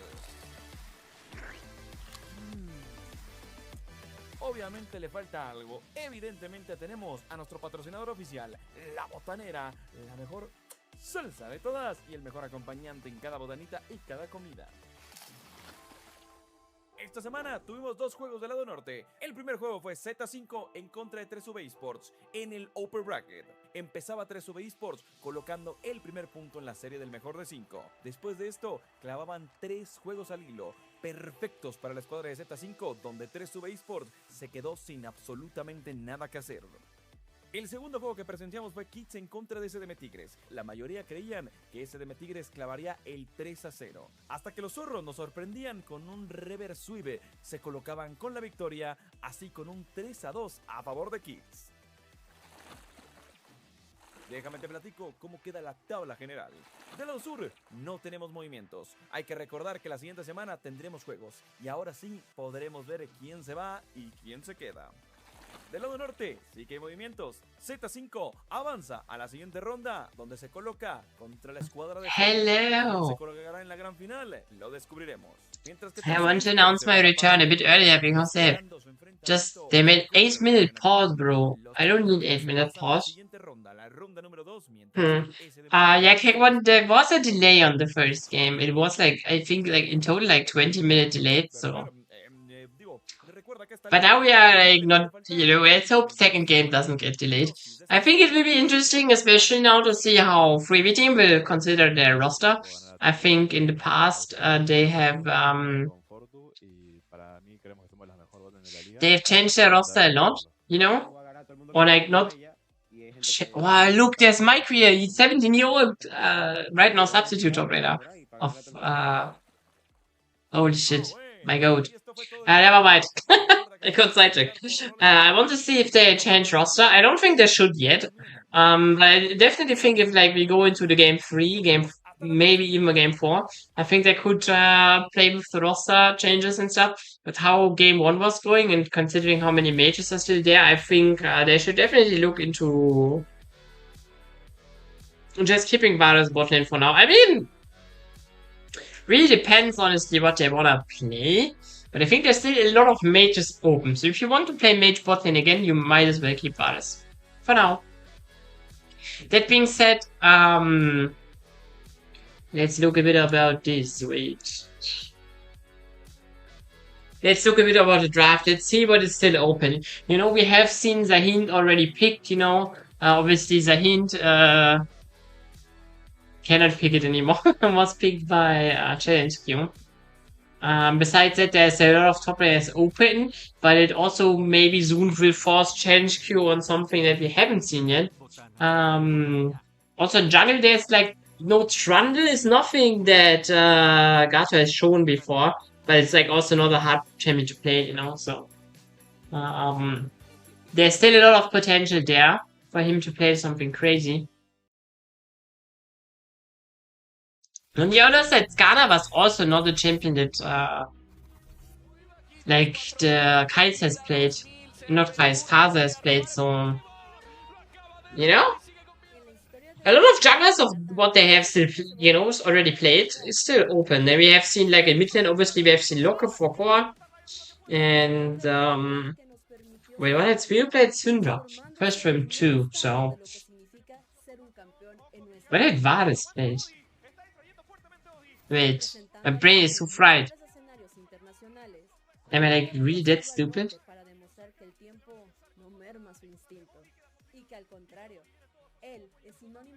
Oh my god, they're showing. Oh my god, they're showing LLA gameplay. Oh, bro, I miss LLA so much. Man, I really miss LLA. I'm not saying the LLA was like crazy, you know, and I'm like saying, oh my god, the LLA had no issues and stuff, you know, I'm not delusional. But I just miss, you know, having like finals for, you know, have studio with live audience and stuff. It was so cool. And now it's like kind of gone. What's a bit sad. Not just a bit, it's honestly a big sad. Here are statistics of last game. We can see, you know, I think like Spear had a lot of damage, but he was also a lot of times mispositioned. I think in the end, you know, like considering how like close the damage is, and also like the gold graph, you know, you can see it only spikes like in here. I think LYON Academy was on the best way they could have been to just scale into the late game, but then they decided to just, you know, fight. And they really fired unnecessary timers in unnecessary ways, and then the game was like over, you know. You know, blink it and you miss it, honestly. Kinda unhappy how LYON closed the game out. And it is shows that LYON can keep up with Freebie team. They're more likely, like in the first game, they were their own enemies more than Freebie team was an enemy for them. I mean, like, you know, I don't want to say that Freebie team had played bad or anything. They still had to win the fights that LYON chose to play. But I think, like, considering the windows where LYON chose to play were not really that great. I don't think they had major advantages to fight, you know. So Freebie team still were prepared and put them out, you know. So let's see how the next game goes. I think LYON, they definitely have chance, you know. They have new coaching stuff. Maybe they can want bounce back into the series. Again, the game was like very close for a long part of the series. So maybe we will have the bounce back, maybe not. It is what it is. But there's definitely potential for them to bounce back, so let's hope for it. Let's hope for it.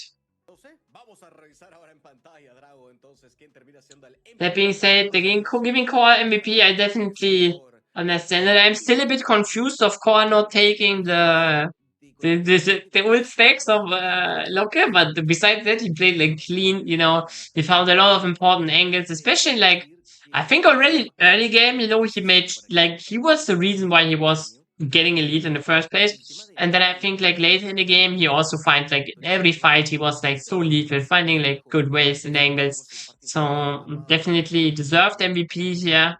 Really strong player. I think especially core. I'm not sure how the vibes in the teams are, but considering that theoretically they like Freeview team has two mid laners. Varus could just play mid lane. So cause a bit more pressured, I would say, to perform well. But again, we don't know how the vibes in the team are. Maybe it's also just fun and games, and they're growing together. It is like always, like technically speaking, having like a lot of team members, it's not a bad thing if they all like respect and trust each other and like everyone is fine that they wouldn't play, because then you can just grow together and like do a lot of stuff, like speak about the game and help each other. But that being said, we're going into game 2, and with that being said, welcome to draft number 2. Let's hope we have no further delays this time.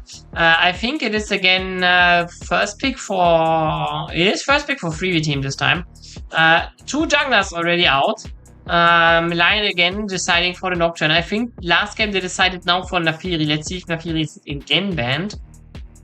Olaf ban here is something we haven't seen in game 1 as well.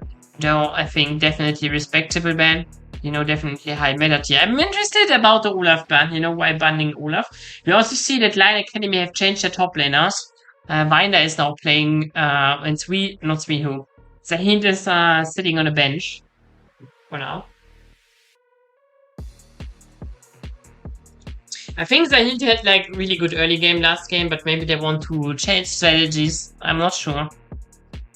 Again, I don't know the players like on a personal level, so I'm not sure what their individual strengths and weaknesses are. We see Camille ban now. Interesting to see here, especially since LYON has not played it themselves. Now to this banned again, that means Ziggs is open, and yep, nothing too crazy. Ziggs is picked. Has a really bad win rate, honestly, but I think it's definitely a pick you should pick. Especially with Varus playing bot lane, he is a mage player, so securing the Ziggs here, interesting. There's still a lot of good supports available for him too. So let's see how LYON responds, There's still also some other S tier champions available, like for example, like mid laners and like jungles. So you could also just respond on AD carry, and support theoretically, but I'm not sure if you want to blind pick support here. Oh no. We have nothing.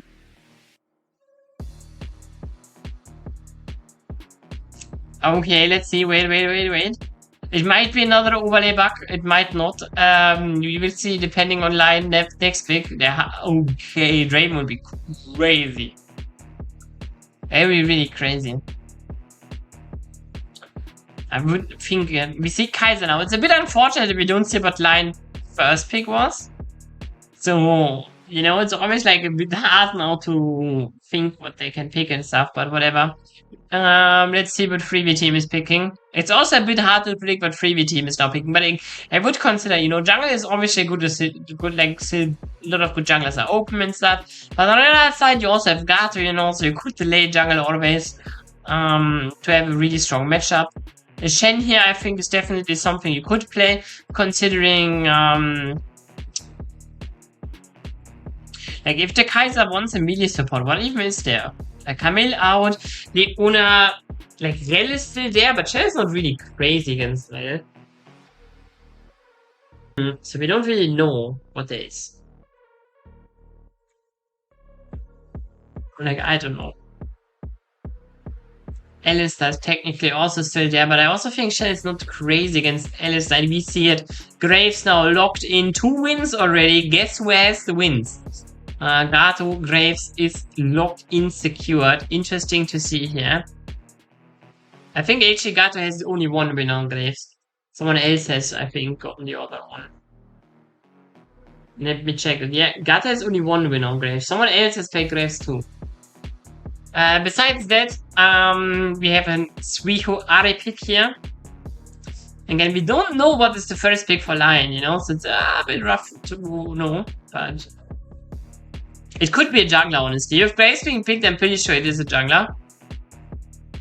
Considering what junglers there are still left, I would not be surprised if it's Jarvan. Rel is now taken out. It's definitely not a support. I mean, it would have been crazy anyways. If they're banning Grell, they maybe want to ban Alistair as well. Because if Alistair's out, there's really nothing left that Nine could pick as a melee support. Maybe one. Oh, Vi could also be picked here. I think Vi Ari is like a real strong combination, so maybe it is actually the Vi. LeBlanc and any two mid laners are now banned to make it a bit easier for Ari. Ari traditionally is also a bit bad against like champions like Mel, for example, but I don't think we will see Mel. Mel still has like some value in like tier 2 and like tier 3, but I've like not like tier 2, but like tier 3 and tier 4. So there's maybe bounce back potential. Okay. Vi is still open apparently. So the first pick is not a Vi. Interesting. I would have thought so, honestly. But then it must be top lane pick, no? Because they have still banned. No, but Renekton is banned too. Huh? But if they're banning like Rel and Renekton, it's like top end support. You cannot flex pick those. Okay, I'm a bit confused. Anyways, we see Silas pick here. Silas is really good with the Ari ultimate. And I don't really like Silas stealing like Kaiser ult or even Vi ult. The issue with Vi ultimate is just that Vi ultimate has really, really bad scalings. So yes, as Silas you can steal Vi ultimate and then you can Vi ultimate, but it's really just a knockup, a glorified knockup. So it's like not ultra crazy. Obviously, like, you know, if you're hitting a Kaiser, you know, she's kinda cooked, but it's really hard. Let's see. Rakan is now hovered. I'm still confused about the Renekton ban, honestly. It's a Jace. But why have they banned Renekton then? I don't get it. Regardless, I mean, maybe they thought it's Jace jungle, you know, Jace is still a jungler. We don't have seen it at competitive anymore, but it is still played in solo queue, so definitely not too crazy here. Rounding that out, I think like Lion comp like looks really, I'm not happy with it. Because like theoretically they have individually like strong pairings, you know, like for example Vi is crazy and shit. But like if you're going like if you zoom out a bit and you look like at a 5v5 and stuff, it looks like, you know, Vi can go in, yes, but no one is really crazy to follow. Now you can say, yeah, but Rakan, you know, and stuff, and yeah, okay, I get it, and like also Kaiser can dive in, but they're all really squishy. And like besides Ziggs, everyone is turbo mobile on the side of 3v team 2, so it's like not like you're catching anyone. I like Lion draft here. I mean, again, I think like the champions that they have like as individual pieces also are like really strong, you know. It is it's just I'm doubting a bit Lion's ability to make it work in the long run, but I could just be wrong with it. Especially considering Lion, you know, they had like a very strong early mid game themselves last game, so you know, they definitely have the tools to make it work. On the other side, though, you know, we have the X Factor in the jungle. Everything else is kind of fine, like, meta, you know? It will be a lot about Gato, you know, how he's playing in the game. In the first game, he was not really that crazy, doing anything crazy. He was just playing Trundle, honestly. Obviously, he was, like, playing Trundle really good. And, like, especially a lot of pillars were quite deal-breaking for Line. But, in the grand scheme of things, I'm like, you know, from what we've seen from Gato in the past, you know, it wasn't like a crazy, super dominant series of events. So let's see how he can do on the Graves. And definitely a champion that fits more into, I want to say, his character as the super hyper carry jungler. You know, the super 1v9 player. Thinking about what more positive adjectives Not sure if this is even a word in the English language. I could throw at Gato, like, you know, he's just actually crazy champ player. Like,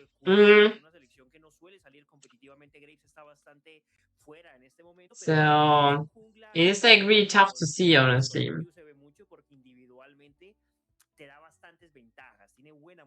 Besides that, we're still a bit waiting, you know, a bit more waiting. It's always what we have here, Latin.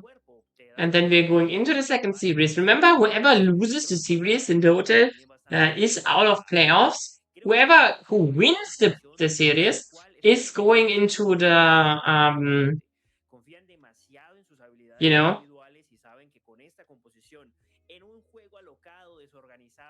how do you say? You can win. Sorry, I'm losing the plot.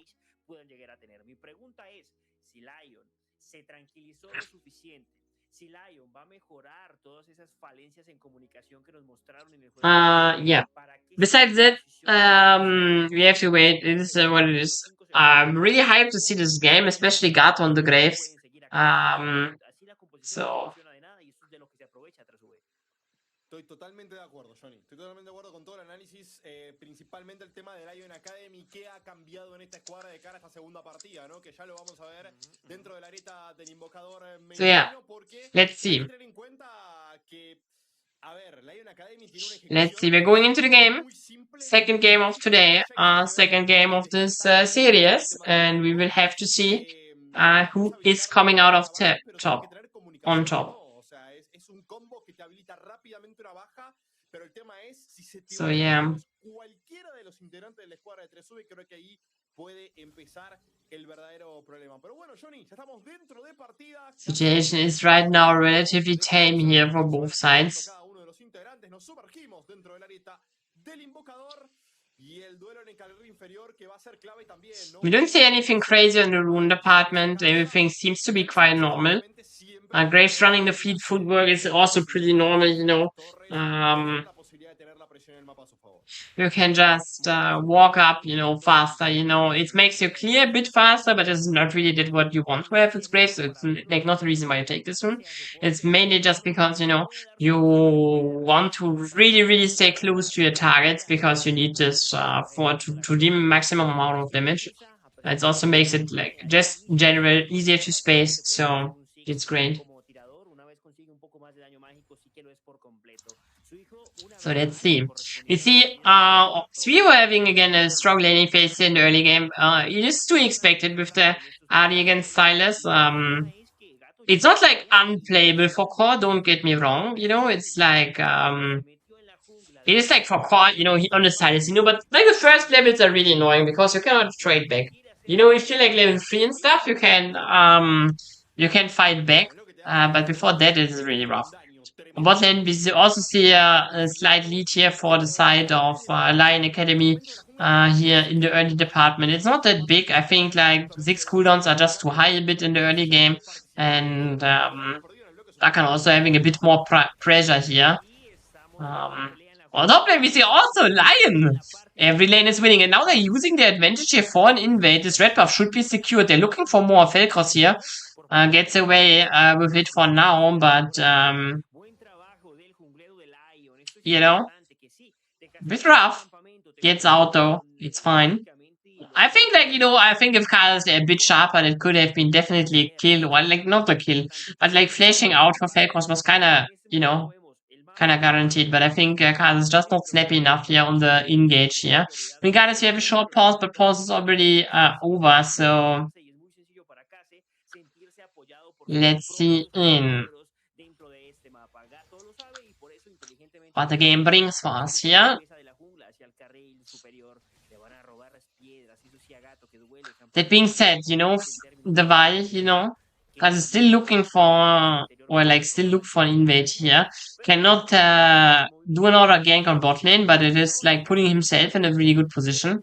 Got already a bit behind, and this is like something interesting to see here just in general, that LYON is like having the power, you know, like obviously they had the wave state, but also like the cojones, you know, to step up and play aggressively here against Gato and his Graves.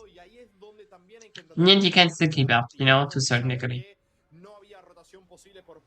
But it's like, you know, we have to see. Graves is always like a champion that we never see, honestly. And I have also not casted a single game of Graves here in Latam, even though he got picked twice. We haven't seen it. So it will be interesting to see what they can do. There are multiple items you guys can go, but I think I would, you know, it's actually kind of interesting to see who's predicting here. We're going in Kaze this time on the receiving end. It's not looking good for him. He's using his Q to get out of it. Start probably also not in danger. You know, he has like enough dashes. So gets out of it for now too. But it's exactly what I would like, you know, what I would have expected from Gato. Not getting invaded himself, but perma-aggressive here. So far, situation though stays calm. Dragon is spawning 30 seconds. Theoretically, there's maybe potential for an early dragon here because Zero is flashing forward here. Velkros uses the, you know, fleeing forward here, using his taunt aggressively, but also puts Starlight in danger. So in the end, a lot of flashes and honestly more flashes here dropped. Or like, what I mean more, you know? Only flashes dropped for LYON Academy in the end.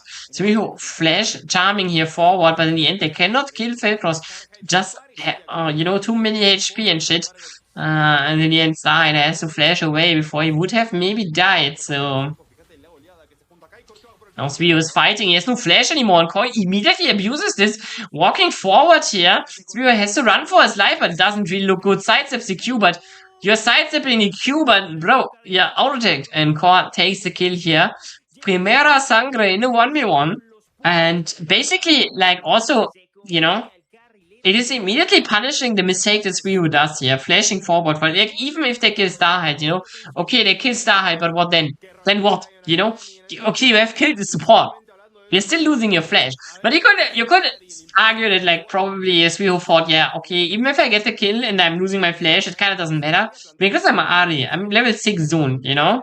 So then I have my ultimate, but basically it's 3 flashes. So, I don't care. But in the end, Core immediately finds a punish here before Ari hits level 6 and crucially gets this very short window, honestly, of him having a greater position. We also see, besides that, we see on top lane right now, we have seen like the trading going already into Challenge Q's side here. Challenge Q still is CS behind, though, but doesn't matter. Gato just walks up and one taps him basically. It was too low already. And there's something I wanna say about like Jay's matchups in general.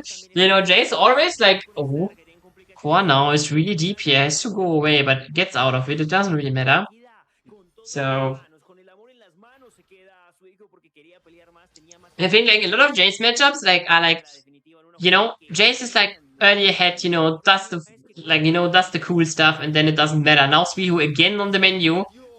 Yeah, he's getting away for now. Zig's ultimate is coming in though, and the kill is taken. Varus gets it.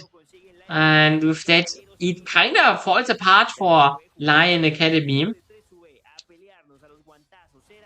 It's obviously not the end of the game and not the end of the series. We have last week already seen a reverse sweep happening. But overall, I want to say 3v team, they have definitely a comfortable position here in this second map. They're feeling confident, I would say.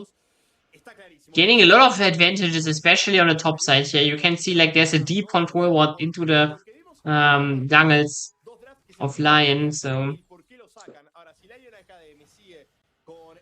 let's see. So far also, like, I think Varus on bot lane really pays off. And it's an interesting strategy that 3v team has found themselves in.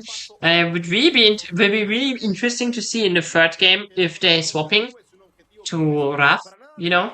That would be so cool, honestly. It would be kind of fun to see, like, you know, that they just have a mid lane player play the mage matchups, and as soon as the mages are gone because it's fearless, you just send in an AD carry player. It's honestly something that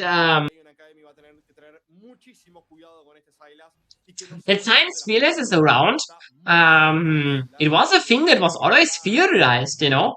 That what if you have just 2 players that playing a role? the same role, but they're playing like vastly different champion pools. And then you just play around it. And obviously, like, you know, CFO, for example, has tried that and shit.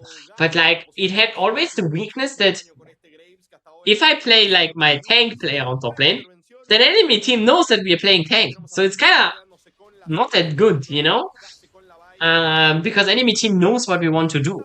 And like, obviously, LYON Academy, they also know what Freebie team wants to do. They have Varus bot lane. They want to play mages. But the thing is, mages are top tier meta. It's not like you're gaining any advantage of knowing that they want to play mages. Because like, even if Ruff would have been played, they would have played as mages anyways. You know, it's not like they're getting a crazy knowledge check. And now, Freebie team, they can just play the mages and then swap AD carry.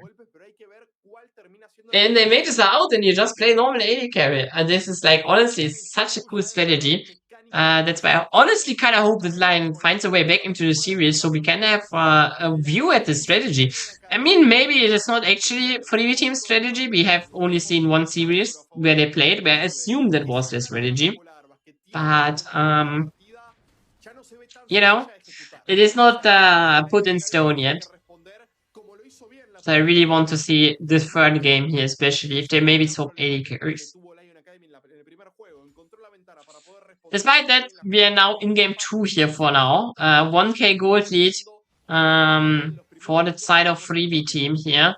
They're chilling right now. We have seen a lot of early aggression here, but like the last minutes, there was nothing much happening. Spears also his flashback, has an AD ultimate, you know, so it's like really hard to punish him again. On the other side, we see bot lane, like, you know, Nani inside, they're still pushing forward and they're like still having a lot of more CS, so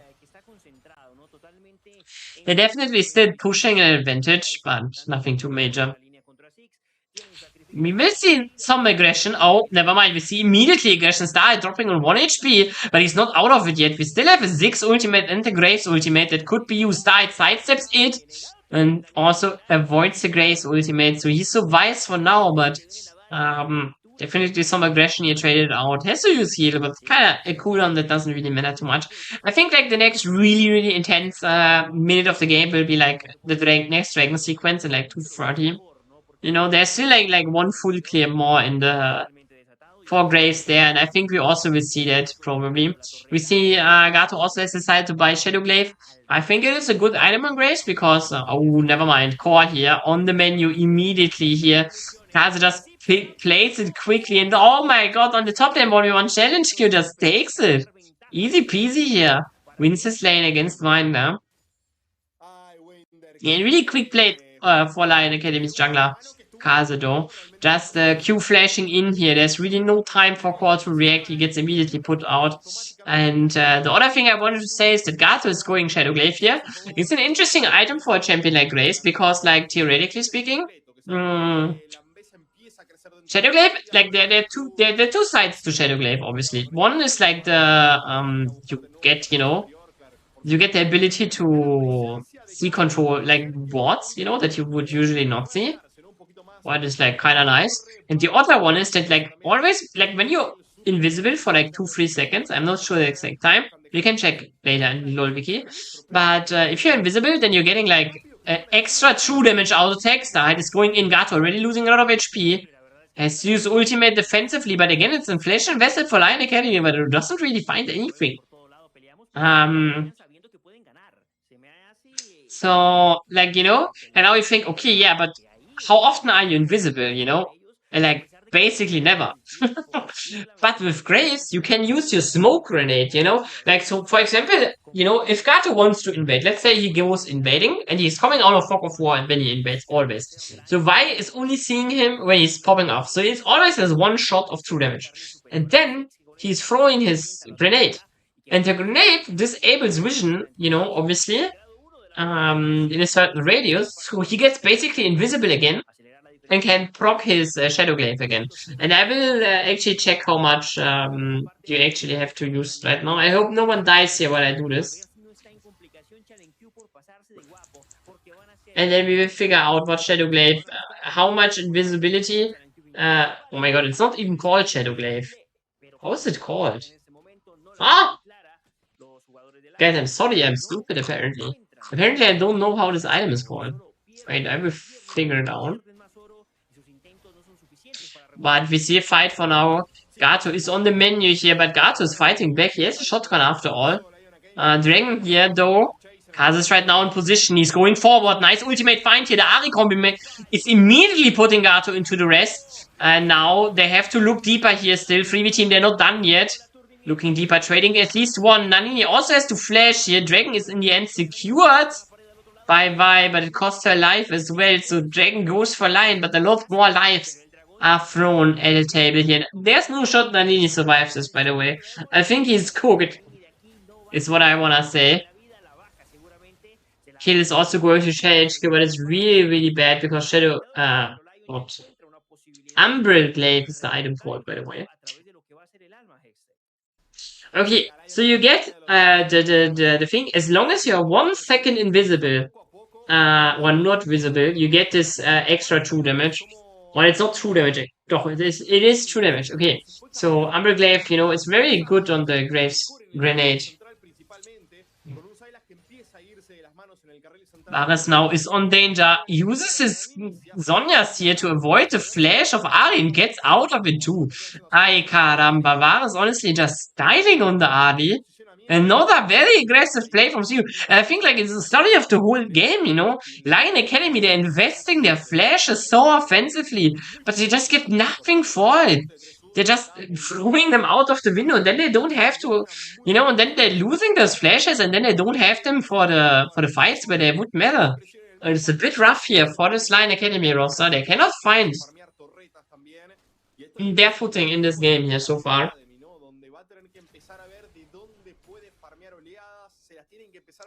They have no member ahead. You know, the gold lead is, you know, it's only 3k. It's not the end of the world.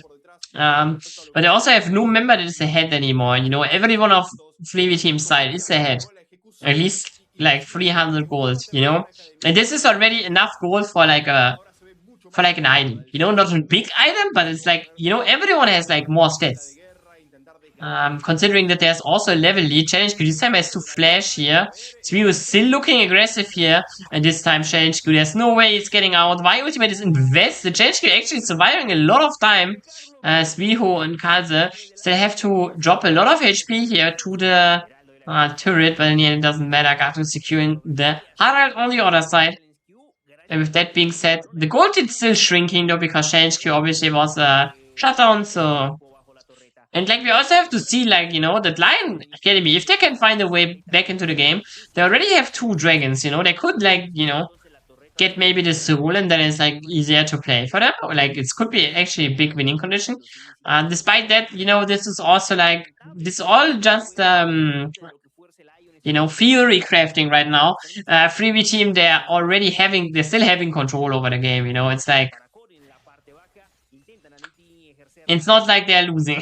That's all I wanna say. You know, it just say theoretically LYON could bounce back into this game and then they might get an early soul, what could help them. But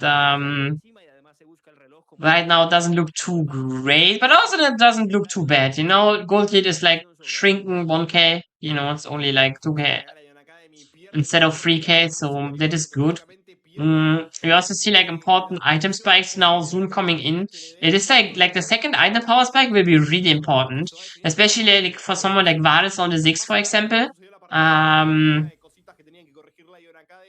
You know, he is now finished the Zonias, but it's a really an important buy here because he already has used the Seeker's Arm Guards.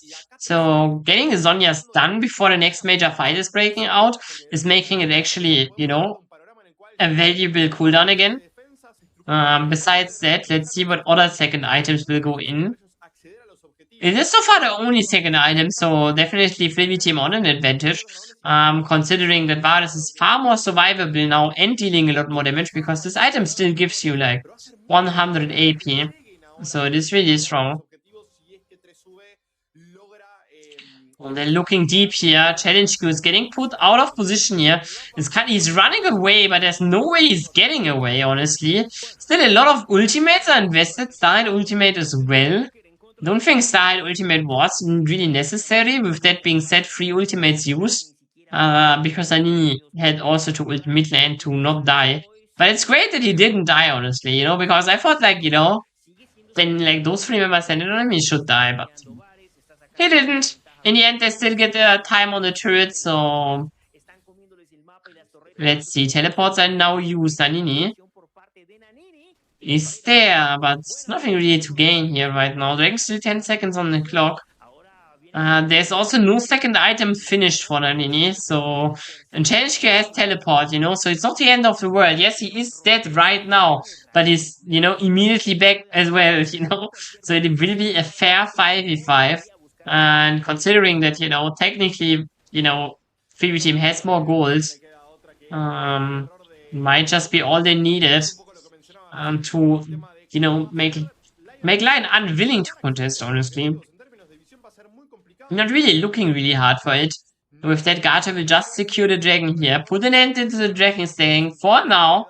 It's not over though here for LYON Academy. They still could find a way into the game. Nice Charmit from Suio, but he just has not the damage to it now. And you can also see it's like until Oblivion open his inventory, so it will delay his damage power spike by quite a lot for the future. Another Charmit, but Core is just too tanky here. So he has to ult defensively here. The turret will die in the end anyway. Svi, who's now going forward again. One more ult stack. He could look for a Charm here. Now the Y ultimate also invested, but Core is just not dying. He's surviving. Shin ultimate is invested, and with that, Core still stays alive.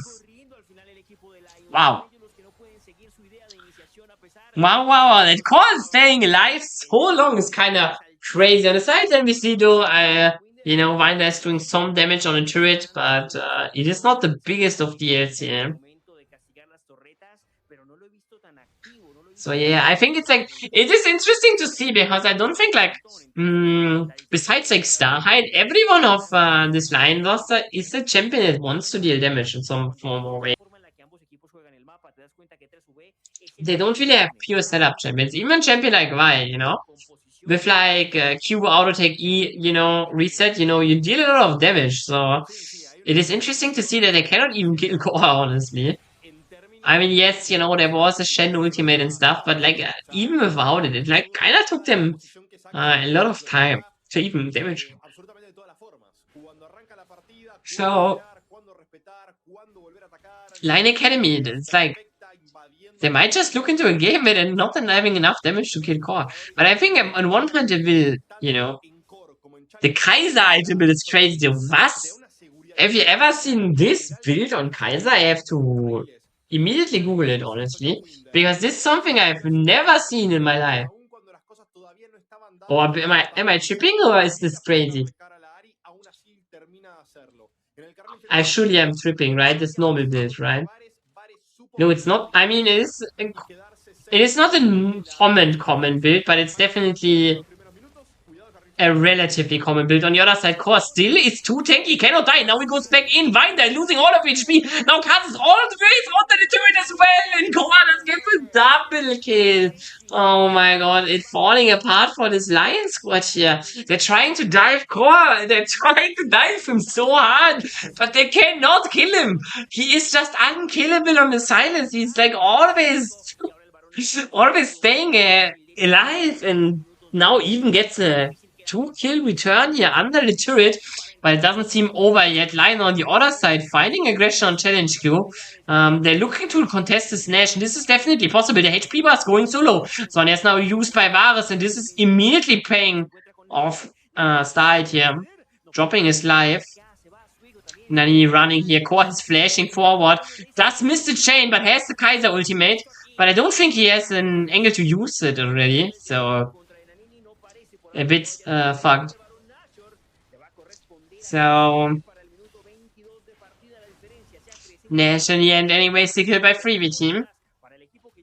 And it's a bit lucky, honestly, that Nanini survives this. So Freebie team, they now can use this Nash to really cement their lead into this game too. And if they would look, they still have like 2 outer turrets and stuff, so they can get a lot of gold here right now. So, there's like a lot of potential for them to gain. I have a question, Huligani, because you're in chat. I don't want to call you out like that, but are you like a Dota fan by any chance?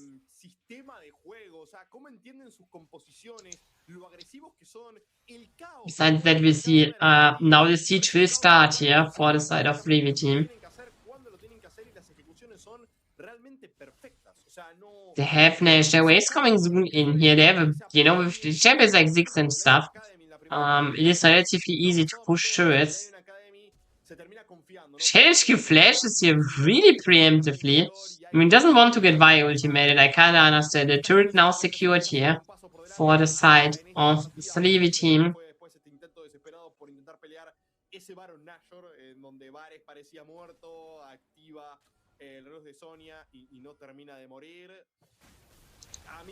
Now we see change here. There's no flash, gets attacked. And there's nothing really.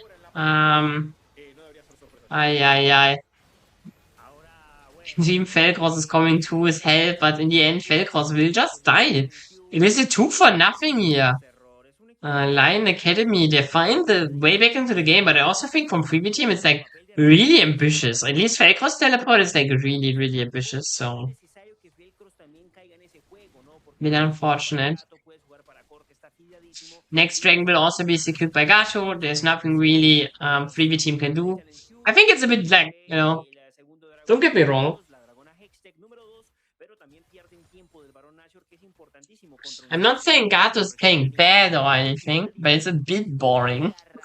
I have, you know, I have dreamed of a crazy game, but oh my god, the Ziggs ultimate nearly one-shotting Nannini, but doesn't matter, he still looks for the return and he will get it. Core is finally dived and killed, but at what cost? Kaze will be slain. And now ChangeQ is coming into the flank. Nannini is still too low here, tries to run away, but Gato's there to find his demise. Starhide also on the retreat here, tries to run, but oh, the Ambassador ultimate is missed here, and Zwihu still looking for something. Actually deals a lot of damage to Gato. He's kind of waiting for his cooldowns. Now goes in with the ultimate again. Flash invested from Gato, though. Will secure his life here, and Zwihu kind of has to leave now. Is not getting a kill here. Unfortunate. And with that, mid-inhib should be dying here. We don't see it right now, but it has been slain here in mid lane. The inhibitor falls, but they're still looking for more. No.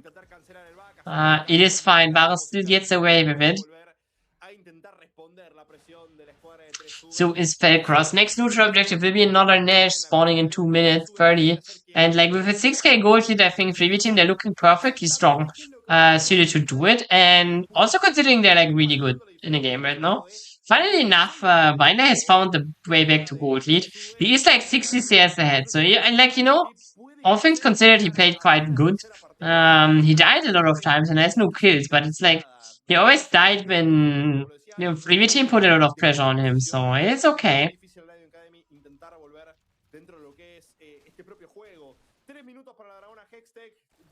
So, yeah. Let's see. Interesting build by Gato here, by the way. He's going for the Shadow Glaive, then he goes for Sunlight Sky, and now he's going for the Yaksho item on Graves. And there I wanna actually check something again on the Google. Because have they changed it? Does Graves E actually gives magic resistance again? I think so, right? Yeah, because he gets bonus armor and magic resistance for every stack of quick draw. So it is not as much magic resistance as it is armor, but it is still a good amount. So interesting build here, definitely from Gato. It makes him kind of really strong, like a really good bruiser build. Honestly, I kind of want to try that too. It looks kind of fun. But it's interesting here. Considering that, yes, he's like really, like he does good damage, you know, I understand. He's also quite tanky, I understand. But it is interesting to see because Graves is not really giving any value, you know. Doesn't give you any more value than dealing more damage. And now Gato is on the menu. Let's see how tanky he really is. Survives for a long time, but in the end, 4 people are putting their weapons to him and then, you know. So that is kind of crazy.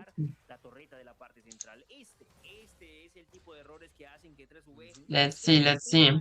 Por detrás de tal vez los tops dentro del campeonato, ¿no? Dentro de un Z5, dentro de un juego, que son equipos más curtidos al momento de jugar el mapa en juego medio. Aquí estas malas posiciones son bastante... LYON Academy, they're still looking for something. You know, they have not given up. Big kill here on the,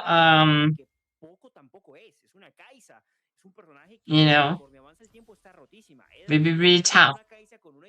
They're still looking, you know, they're not mentally checked out, I think. You know, they're still trying to find aggressives here. Of course, still looking in here. The members of, like 3v team in general, they are so tanky, you know, if you're, like, sending, like, five members on them, it's like, you know, obviously you kill them. But I consider the item build of core, you know, has 2 items that's giving him a lot of HP as a Zonias, you know, consider Gato, you know, also have HP item and tank item, you consider Challenge Q with, like, the shielding and, death stance, you know, it's really rough, honestly, so... Really, really rough position for him to be in.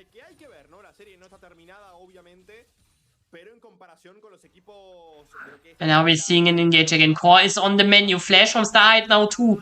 And Zwiu finds it as well. The 6-man is dealing a lot of damage, but it kind of doesn't matter here. Kill is secured first. Oh, nice find from Challenge Q. Zwiu losing a lot of HP. He actually might die here. In the end, he doesn't, but he has only 1 HP, so fighting for him impossible. He tries anyways, and Varus puts him out, and now the rest of the members here of LYON looking really rough here. Vinder, the next one that will fall 100%, and with that, they're chased off the hills here. In the end, it is a 3-for-2.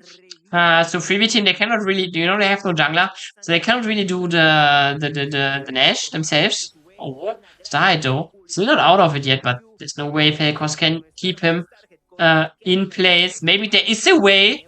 Oh my god, Starlight will also die. Now it's a really bad trade for LYON, obviously, but I still admire their ability to fight for this game here and for their play of dreams.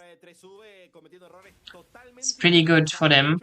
But still, they have to find more. If they want to keep their dreams alive, if they want to keep the series alive, they have to find more than this. This is not enough. Even though the initials were, like, good, you know, they're hitting, like, they're finally starting to hit. You know, and also kill someone when they hit. So... That being said, it will be the 3rd dragon here secured for 3v team. There's nothing really to do for the side of LYON Academy. They cannot reach, they cannot really get anywhere, you know, they're just in a bad position and it's a bit rough.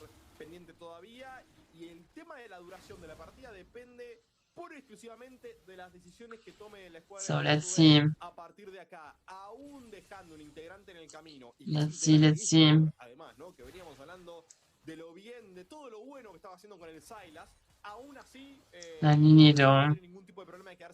I mean, like, let's see, the Kaiser has 4 items, you know, it's like not the end of the world, you know? It is like a lot of damage, like items secured. Also, Zwiu kind of also deals damage now, so,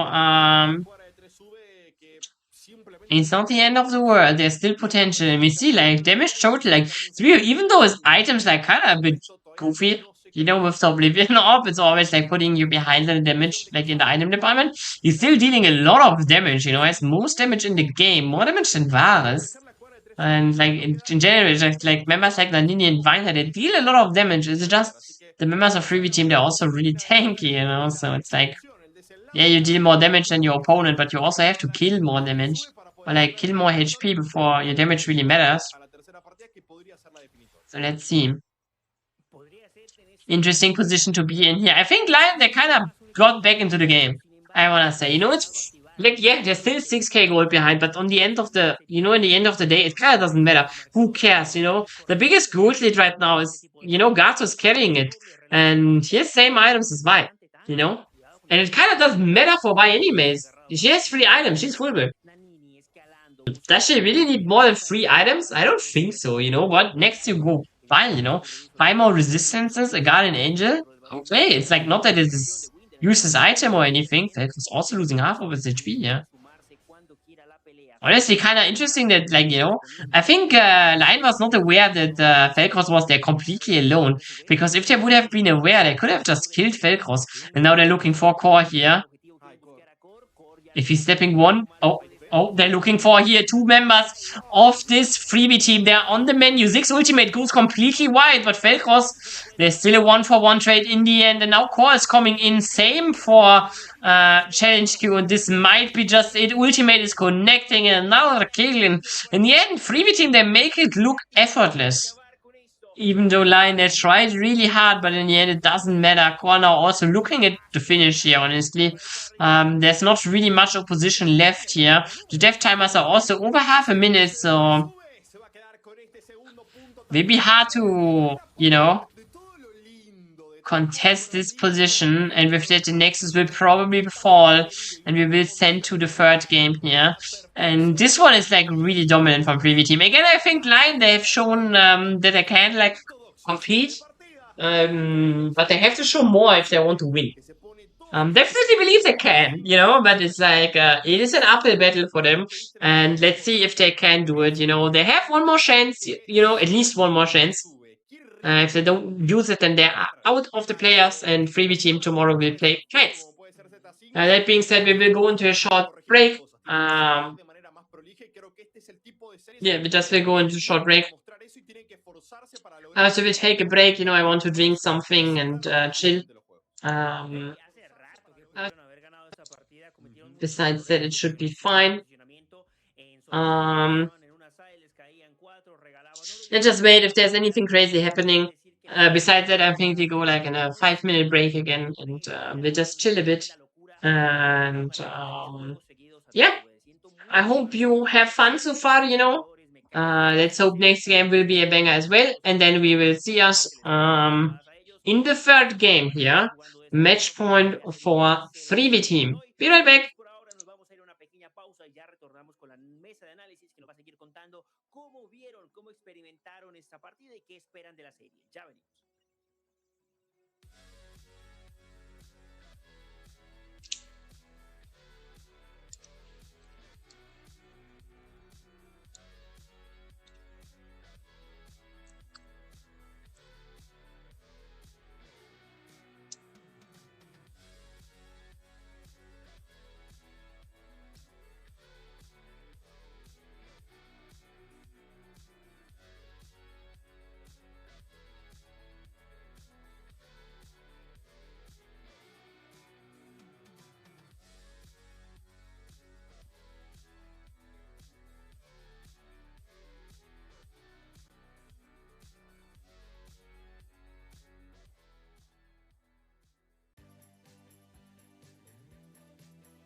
Botana, botanea, con botanera. Botana, botanea, con botanera.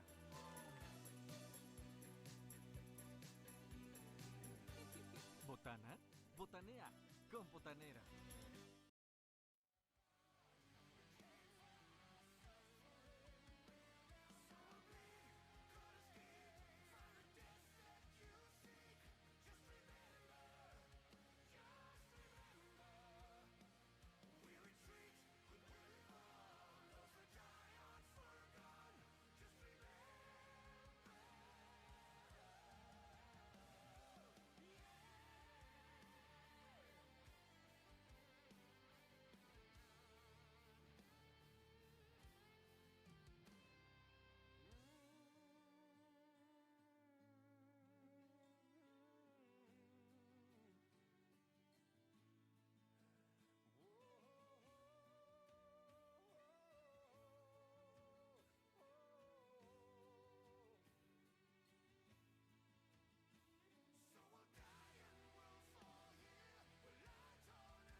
2-0 el marcador Drago. La escuadra de 3V solamente le queda un punto para llevarse esta serie y dejar a LYON Academy fuera de estas fases de playoff. En una partida que se sintió mucho más dominante. And then I want to announce my return. We are like, we're looking at a position where like LYON, you know, they're like with the back at their wall. No, with the not with the back at their wall. With their backs, what? Huh? What am I saying? With the back at the wall, I think is the correct English thing.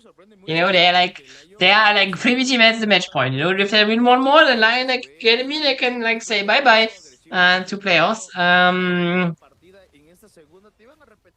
It's kind of a miracle that they're here in the first place, you know. So it's like, even though like a lot of persons have like a lot of casters and stuff have predicted LYON beforehand to win, I think it is so far not an unexpected outcome here.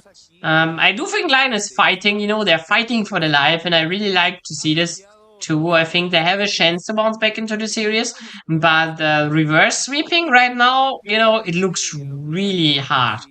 Obviously, you know, if you would win 1-2 games, you know, the momentum shifts away from Freebie team into your own hands, you know, so theoretically, you know, the possibility is there. Though I think, you know, for now it will be, you know, I think like LYON Academy, they have to prove it, you know, if they want me to believe, then they have to prove. I still think they have a chance. You can see again, you know, especially like Tsuyu did a lot of damage. I think like this game was really like a big issue what LYON had this game was they sent a lot of resources, like a lot of flashes and stuff offensively, but not getting a kill. Like for example, Core on the Silas, you know, he was like 4 times like hard dived by LYON before they could kill him the first time. Where they like Vi ulti, the Ari ultimate, and Rakan, you know, they're sending everything in and they're not getting the kill. And I think this is like the biggest issue that LYON had this game. They had to use everything to not even get a kill or a flash often. So I think this is something that put them really behind. They're giving Varus here the MVP, I think, definitely understandable. I think his 6 was a bit quiet in the game. He was not really like hyper involved in everything, you know, always like he was involved, you know, but more like throwing ultimates from far away that then still like did a lot of damage and stuff. But I think it's like all you need to do on 6. Besides that, obviously he had perfect CS, you know, he had like a lot of damage and stuff, so I think definitely it's deserved for Varus. It's just like I kinda undersold his impact right now because he was always like, you know, he was not really there in the beginning of a lot of fights, you know, he always came a bit in later, but then he just bombed them, so definitely deserved, I think. That being said, we're going into draft, you know? No more waiting. We are going immediately draft. Instead, I want to welcome you to the draft of the potential last game here. Freebie team having match point. Let's see bans. We see Sinch ban again for Freebie team. Huh? What is happening? Why Singed? Of all things. Bro, is Zahin just cracked with it? Zahin is like the goat or what? Why is Singed? Akali Ezreal now taken as well. On the other side, we see Nafiri ban again. Camille is out. You know. Yes. Last week, Kites Esports reverse sweeped STM Tigres after where they were 2-0 down. So reverse sweeping has happened before.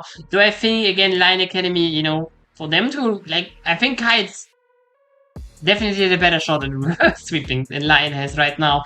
And we see the Orianna first pick. It is a champion that Varus can play, so they have not changed their roster yet for Freebie team, but I think it's like understandable considering that there's still a champion like Orianna available that you can pick here for Varus on bot lane. Easy peasy, where you should be really confident on. So Raf has to watch. Besides that, on the other side, we see again Zahin pick something that we don't see. A bit unfortunate. In the potential Jarvan lock-in. It's like one of the best junglers that is still available. Like, I still would consider Lee Sin is really strong and she's like still open, you know, something like that could be picked. Considering Silas already being out, Freebie team could answer with Shibata, that is pretty good. Oh, it's a Lucian first pick. Ooh, wow. I like Lucian. I like Lucian Jarvan too. Honestly, I'm hyped. LYON, they're putting things on the table that I really like to see. So now we have to see if they can, you know, put their money where their mouth is. Let's see how Freebie team answers. Again, like Shyvana could still be a strong answer here. They could also look for another jungler that works really good with the Orianna. I'm like thinking about it right now, but I mean, Cock is fine, you know. It's a really aggressive answer to Lucian. They could have already picked support here, but I'm not sure if you want to blind pick support in such a important matchup. I think like answering jungle here would be far better. Again, like something like Shyvana would be good. They could still go crazy like Hecarim, but I'm not sure how good Hecarim he is. It's like a bit hard to see. I don't want to see Kha'Zix or some shit. Wukong, yeah, Wukong would be crazy. It's not, you know, it's not Gato crazy, but it's like really good pick here, you know? That's why I've not considered it. Because like, if I think about Gato, I think about all the craziest junglers, but the Wukong just in general. I think really great champion. I think Wukong is like one of the best champions on the patch right now in the jungle department. And especially against Jarvan. Like, honestly, Wukong is good like against like all of the melees. Like, it's also good against Xinjao, also good against Nocturne, you know? Don't get me wrong. But especially good here against Jarvan too. Besides that, we have now Milio locked in, so Lucian Milio, lane that has lost a lot of priority. At the beginning of the split, it was like really high prioritized, but then it lost a lot of priority, and I think it's kind of unfair. I'm still a Lucian Milio believer, you know? I pray at the church, you know, for Lucian Milio. Let's see what we will see. They're deciding still to ban top laners though. Change created like big impact so far in this series, so banning like top laners like for him, definitely understandable. Wouldn't be surprised if we see Vayne ban too. But Freebie team technically they don't have first pick, you know, like they have first pick, so they don't have last pick. So thought having last pick, you know, maybe the Vayne ban is kind of unnecessary. Maybe another support ban would be good. But let's see how they decide on the on ban here. On the side of Freebie team, I mean, checks out, you know, when you're already banning something like Vayne, it kind of speaks that you don't want to pick something, you know, it kind of, if you ban Gwen, you probably want to pick a tanky champ, so the Vayne could be also gone. Nope, that is high for Kayle. A change especially, he's the only one playing it. Had a good game and a useless game on it so far, so not sure what I think yet about it. Because I think like last time Kayle was picked for Freebie team, I think Freebie team they kind of not really played for the Kayle. And I think Kayle is like always a champion you have to, you know, you cannot just pick Kayle and then, you know, do your thing. You kind of have to integrate here, and I think like last time Freebie team picked Kayle, they're really like not patient with the Kayle scaling, and they just sended it far too hard early into the mid game, you know. They just sended it in general too hard. Let's see though what LYON is picking here. They have to blind pick once, probably mid lane, yeah. Srio has played a lot of Taliyah. It's not really a blind pick anymore with Orianna already secured. I'm a bit goofy, sorry. The matchup against Orianna is fine for Taliyah. I think Orianna is not the strongest laner right now, so Taliyah should have this. So definitely a good position for Srio. Srio is also a really good Taliyah, so you know, one of his favorite champions. Works really well with the Jarvan together, you know, against an immobile match like Orianna. It's like really good. Bard is not a support that is picked here. Definitely not too big of a surprise. Fakers is a Bard player after all. And HQ might actually decide for the blind pick Vayne. I have said in the ban rotation already that you might want to ban Vayne.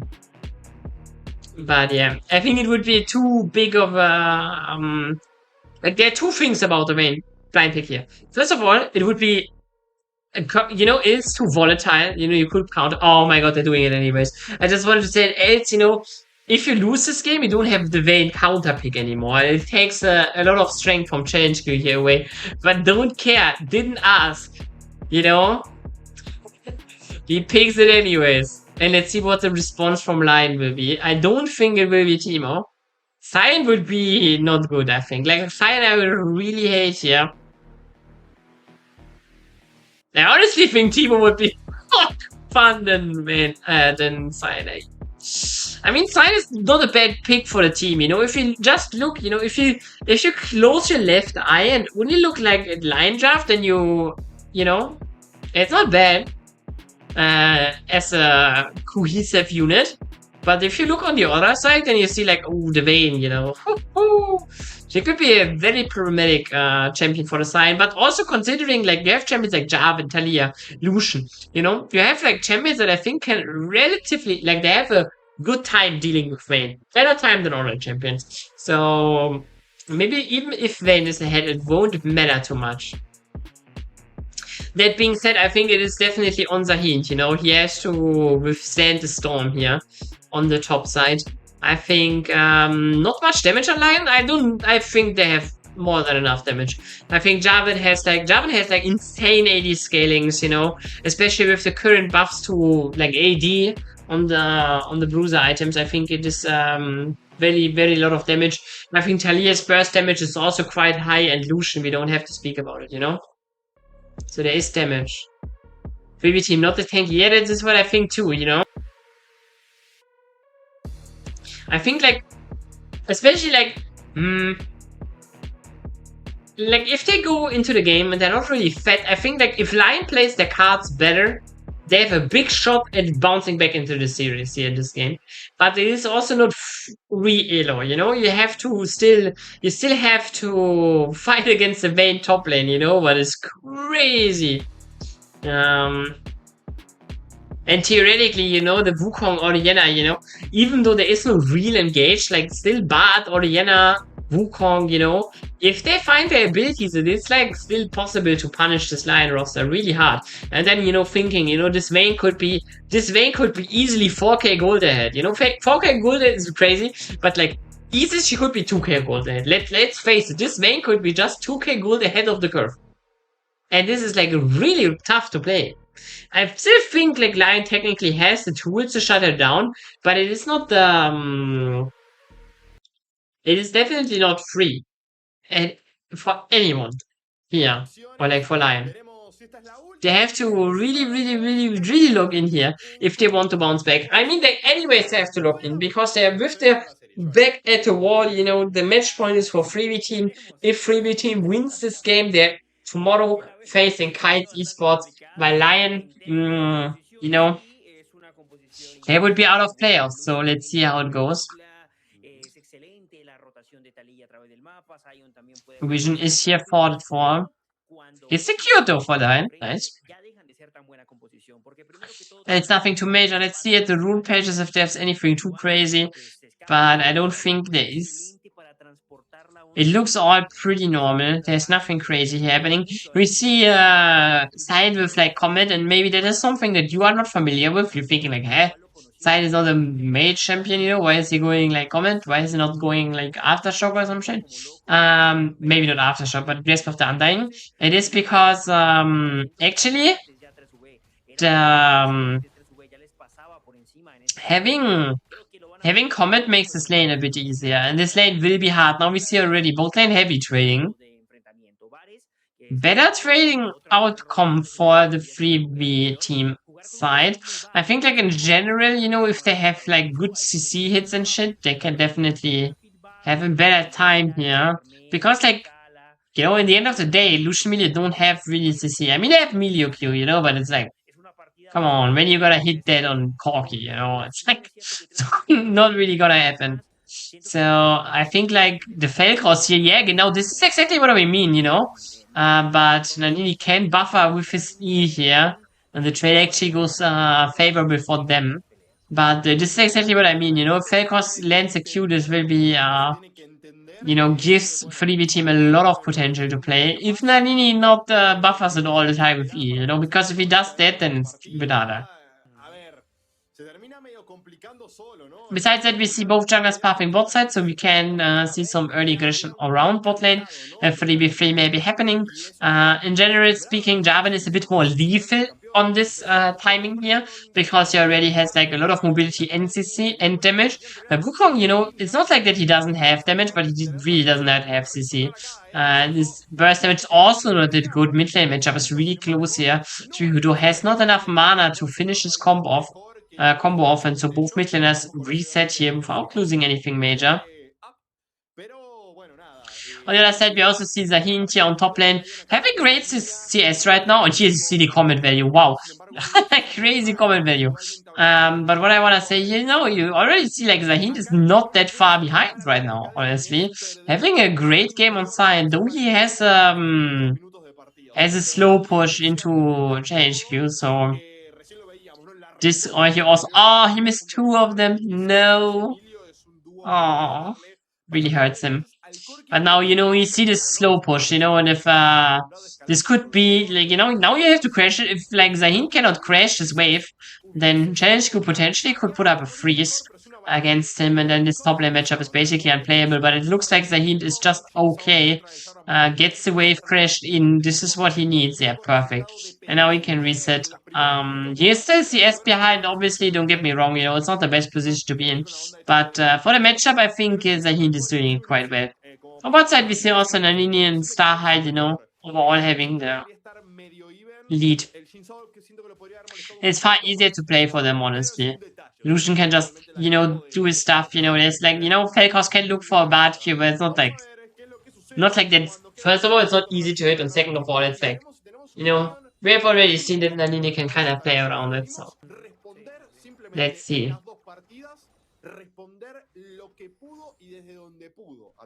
Let's see how it continues. We see mid-lane matchup. Core, funnily enough, got a bit of a better position here. I wouldn't have expected it. But I'm also not sure if it's V who's fault or it's just the matchup, honestly. Again, I know that Talia is like, well, not Talia, but Orianna is like not the strongest laner right now, but there's a reason, I think, why we don't see Talia at all anymore, usually. So there's a chance that Talia's matchup is also not that great, especially against immobile champions. I would think that, like, against like champions like Yone, for example, it could be better, you know, but what you gonna do? Dragon is spawning. There's technically a lot of early damage for it from Lion's side, you know, but also for Freebie teams, so both teams technically could do this Dragon early. They have a lot of damage for it. It is relatively quick. So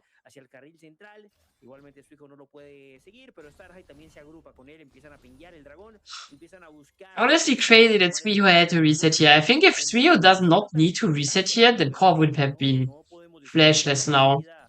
Because there was an angle for Kaze to gank, but I think both jungle and mid lane, they don't really found the best position here. Zahin now gets completely treated here by Challenge Q, finds 2 W stacks in, and Zahin loses a lot of damage here for it. Again, I think he still does fine, you know, he's still equal CS, you know, it's like, honestly, I'm surprised how good Zahin plays this matchup. So then being said, we see mid lane here, and this time Plato is there, has ultimate, probably doesn't even need it, but Primera Sangre for him to secure it anyways. Gato takes the first one here, and immediately the pause hack is activated. Mayhem. Y en el carril superior, bueno, Zayn que sufrió ese impacto en contra de la pared que lo dejó a Challenge Q un poquito por delante. Le estaba costando, bien vos lo mencionabas, el tema de la selección de... So let's see. Me parece interesante. Mid lane needs a job. El Zayn lo seleccionaron con... How do you mean? Del otro lado, y evidentemente si no banearon a Vayne es porque algo pensado I mean, both of those players have a job. Se maneja bien con el Zion, con el Cometa Arcano, bueno, encuentran una opción y una herramienta como para intentar, obviamente, Yeah. We see bot lane fight here. We see the trade back here. If the bad Q hits, you know, Varus and Falcons, they have a lot of trade back damage. 6 de manera un poquito más rápida que Nanini. Está la dragona Kimtech todavía. So yeah, again, a lot of pressure on Felcross here in the bot lane 2v2. He has to do a lot. But so far he does quite well. At the really last series against Zeus, I think Felcross was like really looking rough. But today he looks better. So that is great. That is great. Si decide quedarse para ejercerle presión a Vares, que de momento también está aguantando bien la línea. Okay, next dragon. Dragon is set up, you know, it's 1 minute already. Has spawned. We see like Suiho's like rotating a bit downwards, has placed a ward. But warding the dragon itself is like not really a statement that you want to do it quickly. It's more like, oh, you want to have vision on it. So yeah. Now let's see.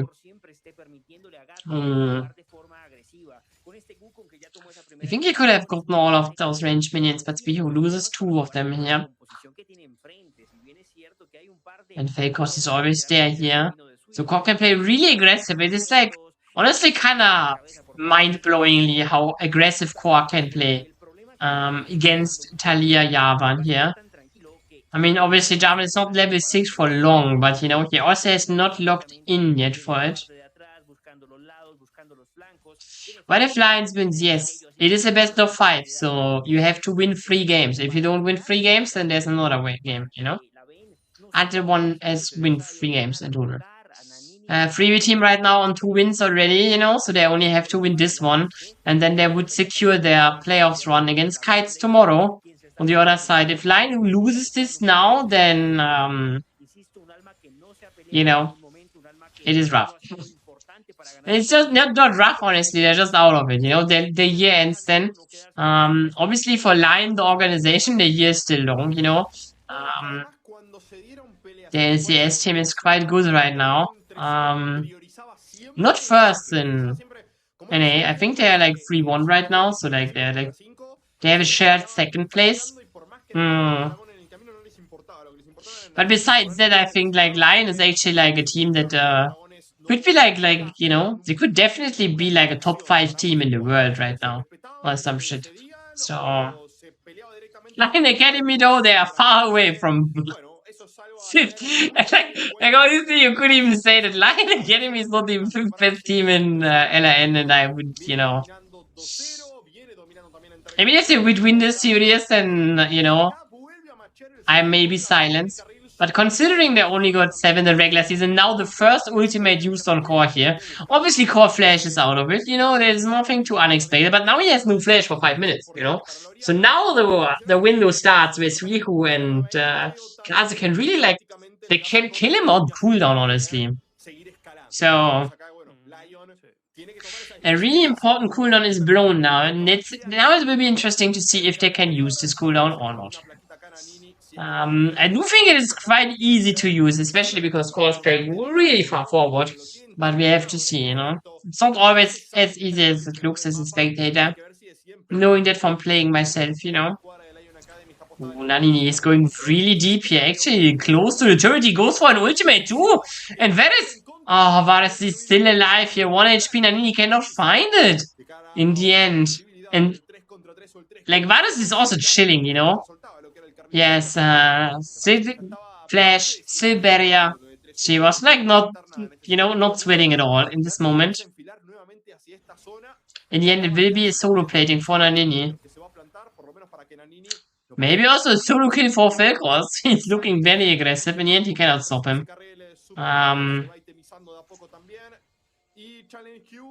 But it is okay. He's holding the wave here for Varus, so Varus can last it. Oh, but he denied the minion anyways. GG, Felcross. My god. And let's see. Next dragon is spawning in 2 minutes, so that could be a potentially point of attention. We see top lane matchup again, by the way. I just want to say that, like, plating secured here for Zahid. He's looking for a dive, goes in. I mean, Suiho's there as well. Now they have to, you know, cancel the dive for a short moment, rediving anyways. Bart's ultimate is good use, though. Gato looking for more here. Change Q is 1 HP, doesn't matter. Zahid has to flash now. Yeah. And Zahid has a great game against Devane here, but in the end it doesn't matter. And the team play, they're just losing here. I mean, they still get out here. It's only one kill for now. I mean, Felkos could look for more, but I think Style can just walk away. It's fine. A bit unfortunate for Zahid here on the top lane. Having a great game, but they cannot execute a dive here. I mean, it's fine. Challenge is not really gaining anything out of it, you know, it's fine. But overall a bit rough position for the game here. Nearly a 2k gold lead is building up for 3v team, and they're already sitting in the driver's seat here. But it must be also said that I think like the individual parts, like, should be winning here for 3v team, so maybe team play in the end can be the turning point for LYON Academy, but right now the top play was like not speaking too much hype for it. But we have to see. We have to see, it's not over.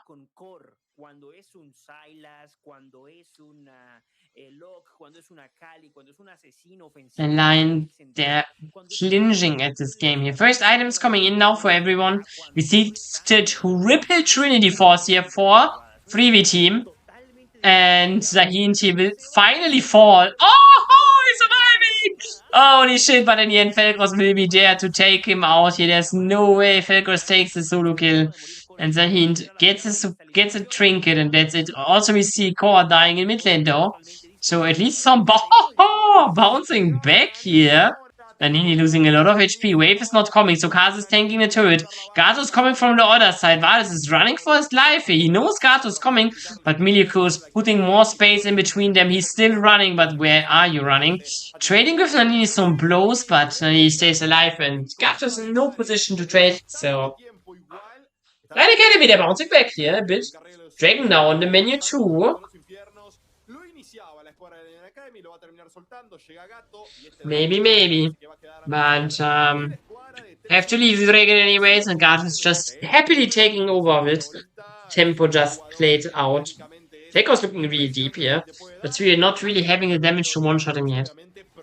He's far behind right now. If he would have first item, I think Felkos could have died there, but without it, it's like really rough. So now the Black Fire Torch is finally finished for Speedo here on the Talia. And let's see.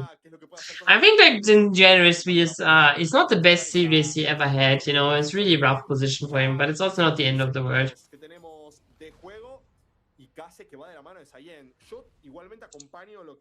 It's kind of funny that a team called 3v Team is having 3 Trinity Forces, And like, look at the logo of 3v Team. It is like, if you squint your eyes, it looks kind of like Trinity Force, in a way, it's like something gray, whitish in the middle, and then a golden something around it, so... And then they have 3 of them too. Kaza has to flash away here. Else he would have probably died. In previous team, the gold is not crazy. And you see LYON also, they have found some crossman plays and shit. But it is still, it is still 3v team that have the advantage now. Varus flashes forward. The ultimate is now used. And Kaza ults in. Felkos cannot get away with it, but Nini cannot attack here. Only 1-2 attacks would have been enough, but he steps not really far enough up. I mean, there was a Javan ultimate in his way, but I think he could have found a way to hit, so...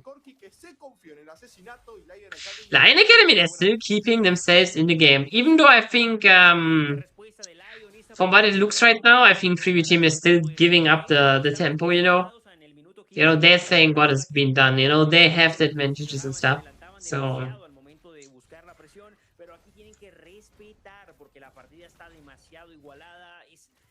Now we're finally getting some advantage here on top side. Zahid finally losing something. Something is falling behind here. Has died in his solo kill, but the Nini though with the gold hit here. A lot of gold hit actually.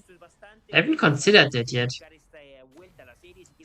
Changeku is just going in here. One more object, maybe enough. He flashes and he gets it. Changeku gets another solo Q on Zahid. that had a really strong early game, but now he's slowly but surely his game falls apart here, step by step. And Challenge is getting more and more. So, really rough position. Turret will also not fall. I mean, Suihu is theoretically there, uses the Weaver's Wall now, but also finds a kind of knock up with it, but he's not so close, but in the end he gets it. You know, it's like easy. Turret is anyways falling, and Freebie team also getting the Harald, you know. But it is LYON that still looks for something, you know. Secures a kill here, at least in return. Velcros bites the dust here, but it's bad, you know. Don't think Velcros really cares about it. But LYON, they're keeping themselves up in the game, you know. They're not giving up yet. And this is exactly what I wanted to see, you know. I wanted LYON to stay in the game. I wanted them to play, you know. I wanted them to not give up, honestly, because giving up would be kind of sad here. Even if this is their last game, I want LYON to fight, you know. I think they definitely have a shot here. Kinda want to see how the Frozen Heart is going against Vayne. I kinda can understand it. You know, it's not like that's a bad item, it's just... It's actually a pretty good item against Vayne. And now you would say, yeah, but Vayne is doing true damage here, but not that much, honestly. And the good thing about like Frozen Heart is like you don't buying more HP, so the true damage does not get enhanced by it. But everything else gets decreased. Holy shit, Nanini. He has 2k gold ahead and he really puts those numbers on the table here against Velcros. Not really, like, I think he could have killed him, but maybe he was surprised himself that he did so much damage. Like, Velcros just fall, and like, he has a tank item, you know, Solari.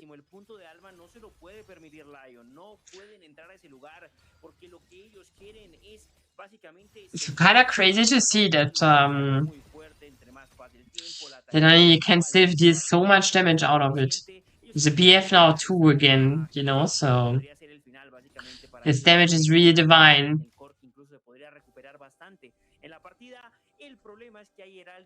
But it's also not, you know, game is now that even. That's all I wanna say. Elgato looks forward here, doesn't find an angle on Nanini. The other side, Velcros and Core, they're looking. Sphere's there too. Jabba Ultimate is no use, but is only hitting Kaze, not really that mattering. Gato's now going in the Weaver's Wall. This was delaying the Harald, but also keep their own members out of the range. So Star and Nani lost a lot of HP in return to Gato had to flash out, you know, so it's like... It's still a good Weaver's Wall because the Harald was basically completely denied. Gato also 1 HP, one more hit, it would be dead. But Sphere said it does not find it here. With that being said, we hear Sign ultimate, but it's used on top lane, so it doesn't matter. And LYON Academy. They will stop the dragon stacking here. They kinda won the situation overall. Getting this dragon here, really big for them. Losing a third dragon would be really, really rough for them. But they keep themselves in the game. Was quite nice to see.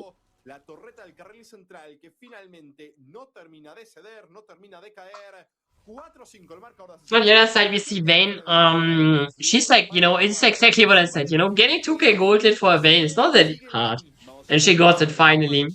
I think, like, Zahint put a lot of like, you know, a valid fight in the early game. But now she's, like, slowly but surely getting online and putting him into the behind, you could say.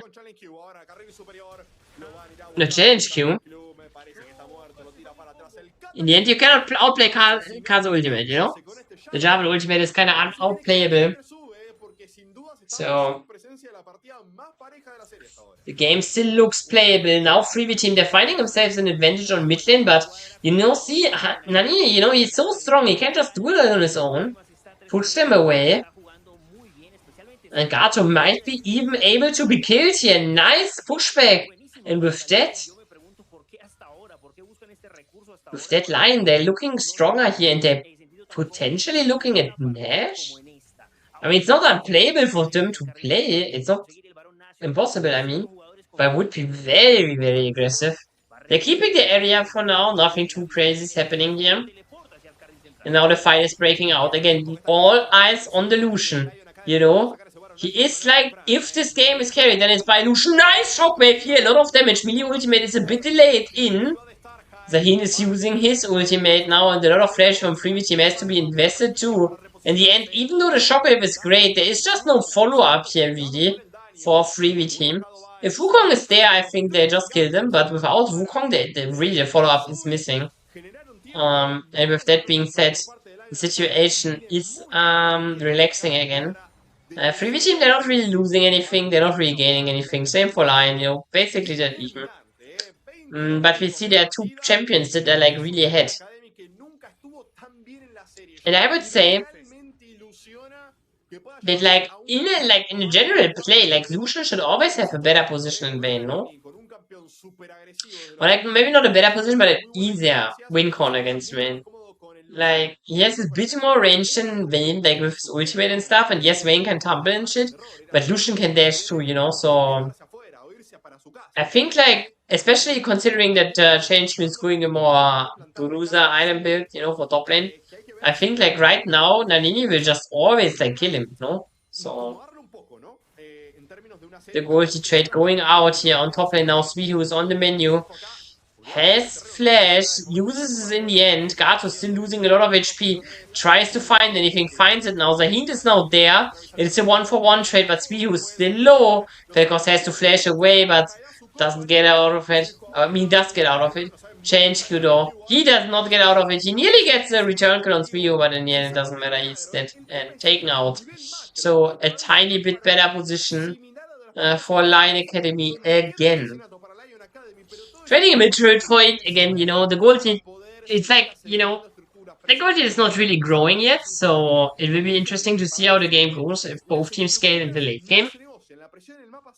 I think Corki potentially could be really strong, but Lucian will also be strong, already has like 3 crit items, so he's hitting like a truck. If you're getting like the armor penetration, he will even hit like people like JHQ and Gato like a truck. I mean, he already hits them like a truck, but even harder. Right now they're a bit safe by the HP, but if you're like, shredding the armor, then it will be a lot more damage. That being said, Nani also taking mid turret now. Yeah, I think the golden is like not mattering, I think the kill it obviously also doesn't really mattering, but I think like importantly enough, it really matters that Lucian is so strong. Because Lucian can like you can like kill everyone. So that is really good. Nalini though will be dead here. Gato is flashing forward for him and the kill is secured. It's a shutdown too. And Zahint has to flash away. And just as I said, that it's especially important that Lucian is so ahead. He gets taken out immediately. And with that Freebie team, they feel confident in doing this Nash here. It might just be a bait to fight LYON again. Because without Lucian, their team is really, really a lot of weak. A lot of gold here for LYON Academy is sitting on Lucian. Nice Bard ultimate is found, but there's no real follow-up, and crazy game from Kaise. His ultimate is good as fuck, but they don't really find the returns yet. Now Gato is going deeper here. Not really find anything. Gets taken out. Kind of a bit funny looking. I think the situation was already really good for LYON for free EV team, but then they look a bit too overstaying their welcome. So you might also overstay his welcome, but no. Importantly enough, Nalini is now back, so Freebie team they cannot play as aggressive anymore. They have to really respect it. Even though he died, he's not getting weaker by dying. Uses his ultimate now to cancel Varus reset. Gets it too, but cannot kill his life. So he has both summoners belts. I think Varus having a fantastic game here on an AD carry. Remember, this is like, Varus was mid laner of NCG before like the first drama around this orc happened. Has now joined Freebie team as an AD carry. And he has played only mages so far, so this is, even though you could say that Corki is kinda caster champion, it is his first actually AD carry. So, nice to see that. On that side, LYON Academy, they're securing another Hextech Dragon, 2 for 2 in the Dragon department now. And will be interesting to see. I know they're looking for something, like looking to hide a bit. want to punish mistakes of their opponents. There's no really major objective that is doable right now. Yes, obviously Nash is on the map, but if you can even think about playing Nash, you have to at least kill one, and then it must be the right target too. So, looking for catches right now is definitely priority for, I think, both teams. As well as getting as much gold as possible. That is obviously as well their goal right now. Because no of these teams, they don't have to fight. They can just wait right now. It is not like they're getting punished for it. Both teams scaled really well, I would say. In the end, we see Lion, though, they're actually trying to do this Nash. But Freebie Team is there to respond. Bard Ultimate is now used.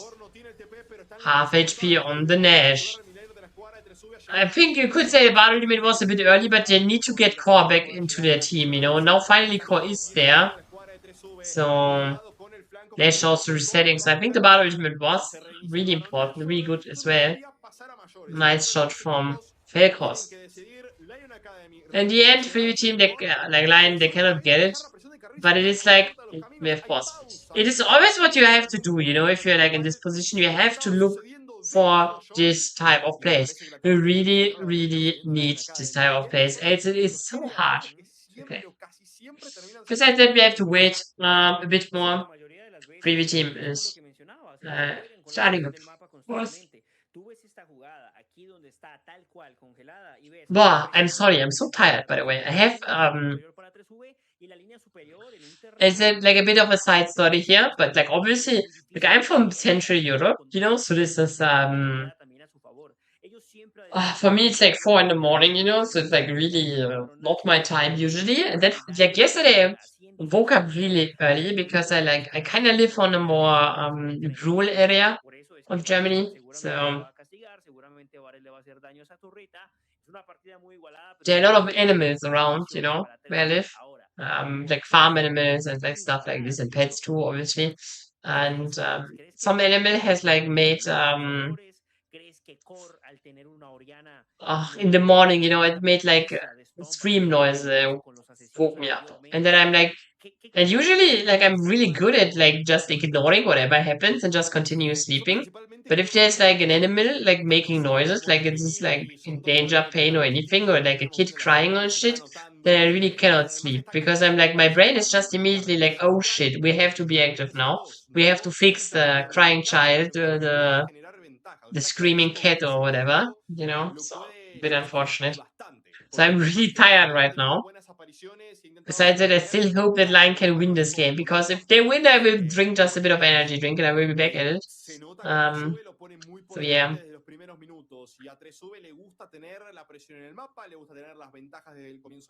Their lineups were so bad. Who do you flaming Hooligani? Especially. Because like I think like, like if I look at LYON Academy, my biggest criticism with their roster is that it is not, how do I say this? I feel like LYON Academy is like, it is neither a crazy roster for LATAM, nor is it a good academy roster too. Because I don't really have any players that I would consider academy worthy. I mean, it's always like talent development and like, obviously they can do that. But wait, I can just figure one out. Wait, give me a second. Because I know that Suiyu is a good player, but he's also quite old, if I'm not wrong. I might be wrong. I will just check it anyways because we have time. Let's check how old the players are. How rookie they are. So we have like Winder, for example. Winder's like 26 years old and he's also playing like 20. Like he has already like his first experience was in 2017. So he's definitely not the necessarily a talent that you have to develop. I mean, obviously there's still potential. Don't get me wrong. But it is also like, yeah. Then you have Kaze Young. Kaze is still young. He's like 22 years old. He's playing since 2023. He has like played so far only in like rough rosters, I wanna say, like last year on Icon Esports. You know, Icon Esports obviously not the craziest roster. So mid-lane Druid will fall here. And Philistine, they're putting themselves back into the leading position here. Wait, have they? No. Let's see. Suihu is also like 24 years old. He's like not the. He's only playing like 2024. So he's a relatively young talent considering all his like competitive experience. So I think like Suihu could have potential to be like one of the best still, but like. And Nannini and Starhide, they're both like 24, 25. They're playing together also only for 2 years. So they're like relatively, like their competitive careers are young, but their players are not really young. And Zahinto is a really young player. He's like 21 years old. But considering that I think like, I think age is a bit overrated, you know? Like, you can like, you know, if you like, you know, League of Legends is always a game where like, oh my god, you know, you need to be young, you know, but it's slowly shifting. And if you look like other MOBAs, I think the most comparable MOBA would be Dota, I think. Even though Dota is much more of game knowledge game than mechanic, you know? So it is like even more going into a direction where like the youthful mechanic, because like let's be real, like mechanics are usually like the most mechanically good players are often players that are like really grinding solo queue the whole day, you know. So like really young players that play a lot of League of Legends, a lot of solo queue, a lot of like just mechanically show ups. So and I think like usually older players they lose this. Now we're going in Gato finding an engage here. And nice knockups. Who will be the first target to blow. Nannini also dying. And this could be potentially the end of the game here even. But Chelsea cannot find more. And like, Freebie team, honestly, they're just like, the goal is only 3k, but it is again LYON. Like, in the later game stages, they're just kinda rolling over and dying here. Nice engage of Gato. And it's like, in the beginning, we have like, people have thought like, is it enough? Is Wukong really enough? Oh, Gato's in the pit! Oh, but he gets taken out. In the end, it doesn't matter. Gato secures the Nash. It was close, but in the end, not enough. Gato secures the fight, secures the Nash, and maybe even secures the game here. Let's see, Freebie team. They're now pushing a really, really, really good position. Taking the turret in mid lane first. I don't think they will, you know, they will have to reset. I don't think the game will end in the next, like, you know, the next fight could be the end of the game, obviously, but, like, LYON, they can still decide if they want to let it happen or not, you know? Like, you know what I mean? It's like, if they want to drag this game longer, they can definitely turtle for more. It's obviously not the easiest, but, definitely possible, so let's see.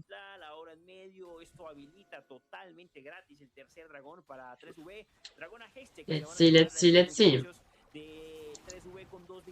Dragon now secured for Gato. For Gato. For Gato. Not just for Gato, but secured for whole Freebie team. It is the third. Getting back to the Dragon stacking, I'm not really sure if you know.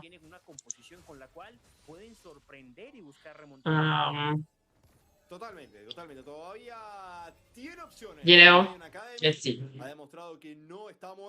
I mean, LYON, they found so good back into the game, you know, they keep it so close. I think especially Nannini looked so strong for a moment, but then, you know, it just falling apart for LYON, you know. Yeah. Now another fight, LYON is starting, and this is exactly what I mean. You know, they can stall the game, but they could also just send the fight and they could just lose. And they're sending a fight here. Not yet losing, but Nannini! No way! Nannini! Was sending the maiden there with the blast cone complete disaster here for LYON, and now there still is like 50 seconds of Nash. But ultimate is only hitting melee, not mattering. The shockwave, though, good speed will be dang. This would be the next carry on the menu. Jace Cruz flashing forward, not finding it, and Kais is going, Ben. Not Kais. Kaze, sorry, name change. The Blastgoon was crazy here. But LYON Academy, they're still not giving up, though. Even though the Blastgoon was a disaster, Varus now the next on the menu is... Huh? Flashing in, gets a kill too. Crazy, he will be taken out, and Hi. But LYON, they're crawling in here, actually getting gold with this play. A bit crazy, I wanna say, but you know, top lane turret also falling here. It's a bit unfortunate for the side of LYON. But honestly, I think, like, you know, they're keeping at it. Even though, like, obviously, the whole sequence started with Nalini completely getting griefed. But in the end, game was still positive for them. You know, getting 3 kills out of it for, like, only losing 2 in a position where they could definitely have lost the game. So that is definitely something. But in the end of the day, Freebie team is still, you know, they're still having the whole control here in the game. They're also looking at a soul point in the next Nash. So, you know, both neutral objectives are spawning basically at the same time, but it gives Freebie team a big leverage here to find whatever they want to find, honestly. We also see, like, if you look at the items, you know, the builds are really deep in here. Like 4 items on the carries, you know. We have also 4 items on Wukong. Let's see what Wukong is actually buying. He sold the pink wall, I think. BF short. Probably looking for a Guardian Angel here. Would make sense. On the other side, we still see, like, we still also Nalini has, like, 4 items, but nothing more. And Zwihu is still missing, like, half an item. One could be detrimental here to the attempts that LYON has to still keep at this game. They're still, like, fighting for it, you know? And it's a bit sad to see that they're just not really good at winning a game. You know, they're not bad at League of Legends. They're just not good at winning, it feels a bit. What is a bit sad, honestly, to see here. And like Freebie teams, they're taking a lot of space here. You can see there's a lot of vision prepared, you know.